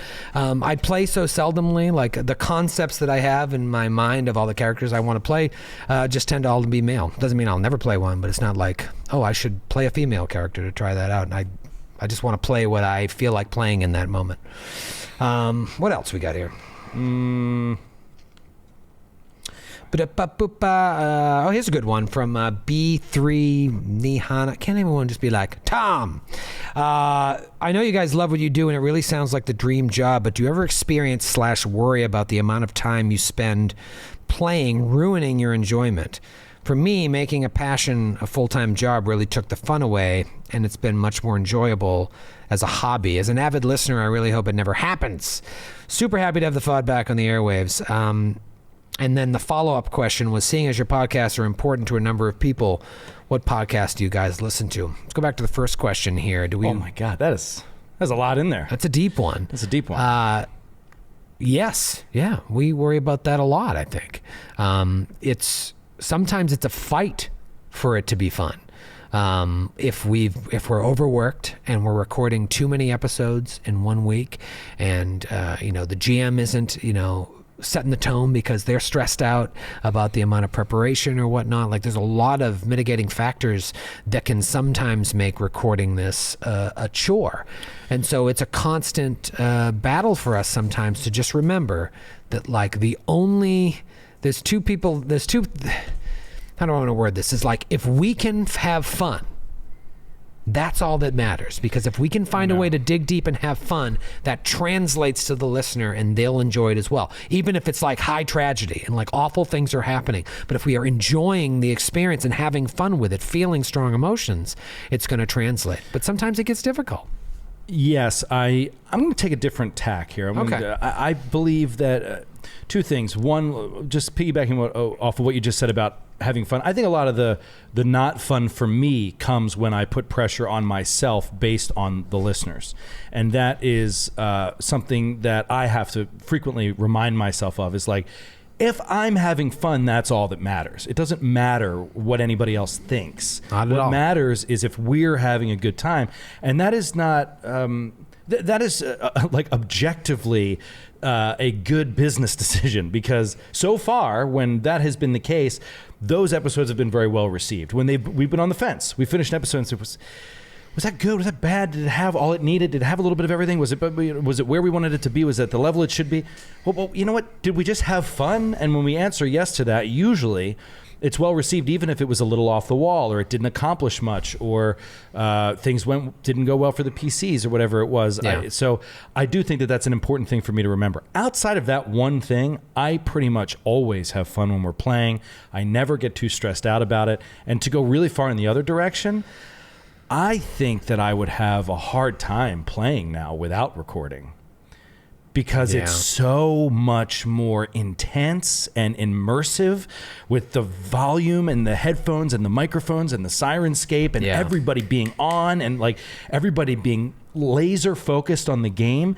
Like, to go around and sit and just not record and just play, as much fun as it sounds, I think after a couple sessions I'd be a little bored and I'd be like, why aren't we doing something that other people want to listen to? Yeah. Like, I don't know. I feel like I'm a little over the line there. I get that, but like, do you remember when we used to have a home game in addition to the Glass Cannon show? Yeah. When we were playing Jade Regent, like how great it was to not have to record it. Yeah. Do you mean, like, I understand that sentiment, just being like, being edgy, but I would love to just play, and I don't know if it'll ever happen again. I know, but without recording. I think that you're thinking about you and I and Skid and Grant and Matthew playing a game. And I'm thinking of that as like never being possible again. Right. So I'm thinking of me and like randos playing a game or a couple friends and whoever. Right. And it's just not going to be the same as playing with you guys. It's hard to imagine what that would be Just like. be like, so, what's the point? So yeah, exactly. point So of this? I love it, I will say. Yeah, I love it. That's my but answer. it is hard. There are days when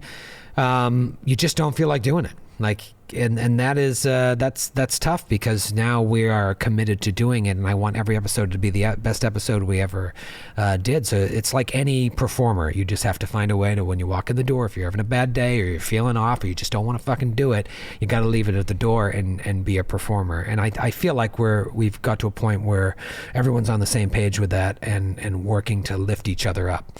But it certainly does get hard. Other podcasts that you listen to? I listen to a lot of sports talk. That's, when I get away from the tabletop gaming, I listen to sports talk. So I listen to a lot of sports talk podcasts, but on the nerdy front, I came to a podcast I really enjoyed through the last podcast on the left. I think those guys are hilarious, and I listen to a couple of their shows. I don't listen to them religiously, but through them I came to Wizard and the Bruiser, which I think is a really neat podcast. If you've never checked it out, they just a couple guys. They're really funny and upbeat and great energy, and it sounds great. And each episode they just take a piece of nerd culture and just examine it for an hour, and it's all different kinds, from comic books to movies to regular books to real life people and things that are just part of nerd culture, and they just really delve into it. There's a Dark Souls episode that's phenomenal that you should listen to. It's just such an interesting, enlightening look at how that all came to be. But anyway, I highly recommend it. It's a good one. I have not listened to a single episode of any podcast in over 4 years. I don't listen to them. I never listen to podcasts. Before we started doing Glass Cannon, I was really into one podcast called Tuesdays with Stories. That's still going. It's just two New York comedians that have now both exploded. At the time they were like coming up.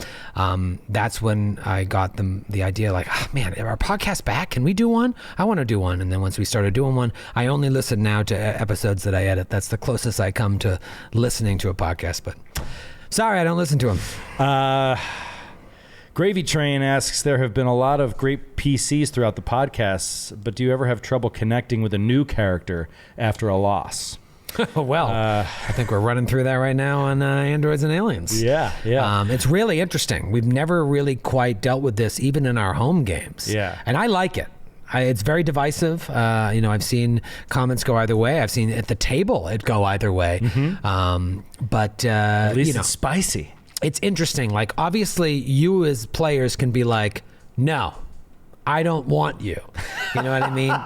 But then you're like, you're not yes-anding. You know what I mean? But you got to find a way sometimes when that character is just not what you want it to be, to yes and while maintaining your integrity. Yeah. Because like you're stuck with this person. You Yeah. know what I mean? So you got to find a way to yes and then it's up to that other new character that is, not sitting well with the rest of the party to find that middle line between being a complete unbearable, sociopath and someone that can work together. The other thing is, like, oftentimes it takes a few sessions for both the party to get accustomed to that character and for the player to get accustomed to their new character. Yeah. They're still discovering the voice, the mannerisms, the way you describe that, how he or she acts. Like, you gotta give these things time. I, for one, am all for it. I'm like, be horrible, be awful, be gross. I love it. I think it adds so much because it just adds more conflict. The minute you have more conflict, good things come out of that in the end. I read the question a little differently, just a little bit more personal. Like, you making a new character, do you have a problem connecting after you lost your previous that's how character? you read it. And I'll say no. I have not at all. Through the many characters that I have played on the Glass Cannon podcast, I've never had a problem connecting with the new character. I love playing new characters.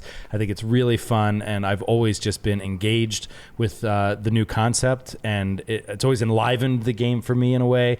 And so, yes, the loss is tough, but I've had a really good time with each individual new character, and I've connected to each of them in a really good way. So so far for me, it's been a positive.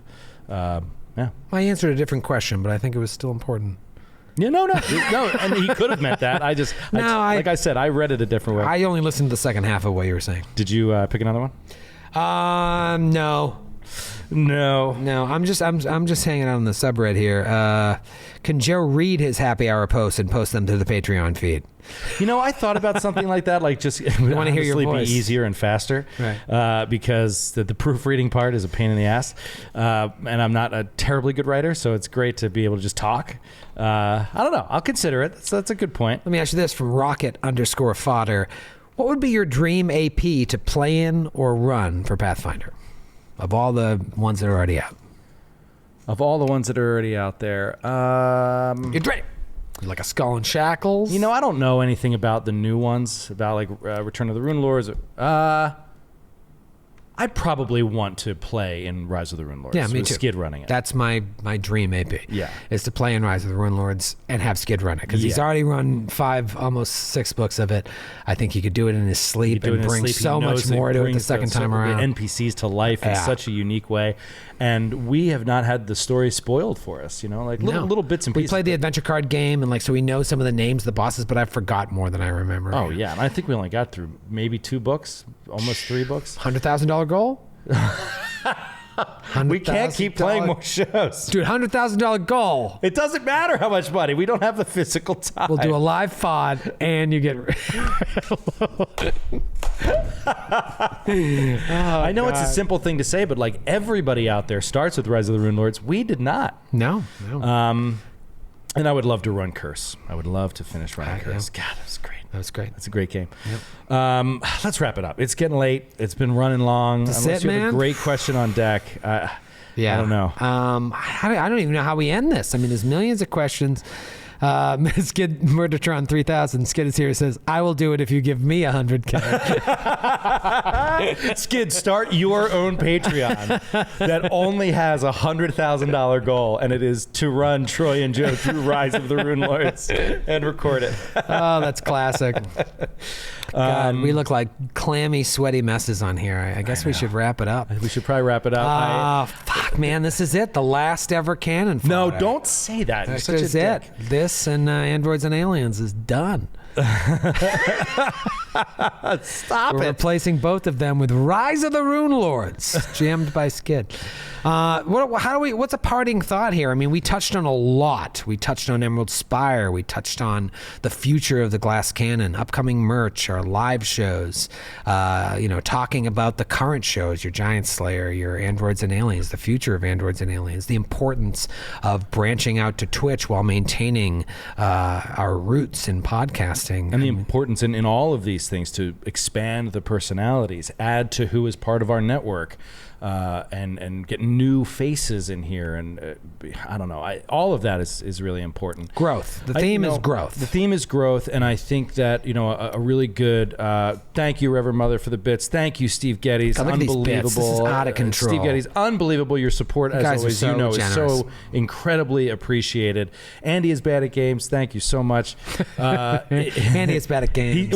Andy is bad Just at want to games. throw that out there. You're terrible at games. He's there every Friday. He's with us every Friday morning for the Friday morning meeting. So I'm familiar with Andy is bad at games. I got to get back on the Twitch. My Life is a Nat 1 is another one of our regulars on the Friday morning meeting. Good night to you, sir. You know what I think a parting thought is? Do you know why we're doing this? We're doing this because we hit a $40,000 goal on Patreon. Mm-hmm. This puts us in the upper echelons of all Patreon podcasts. All the Patreons in the entire world. And it's thanks to you guys that happens. And I know I say it a lot, but I want you to know that there isn't a day it's not a day goes by that I forget that. I always remember that.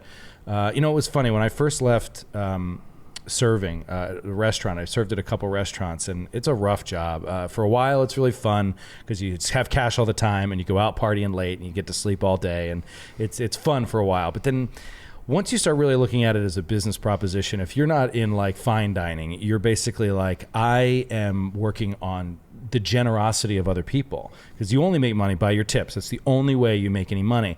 And people, by and large, are awful, and they will take advantage of you at every turn, and they will treat you really poorly.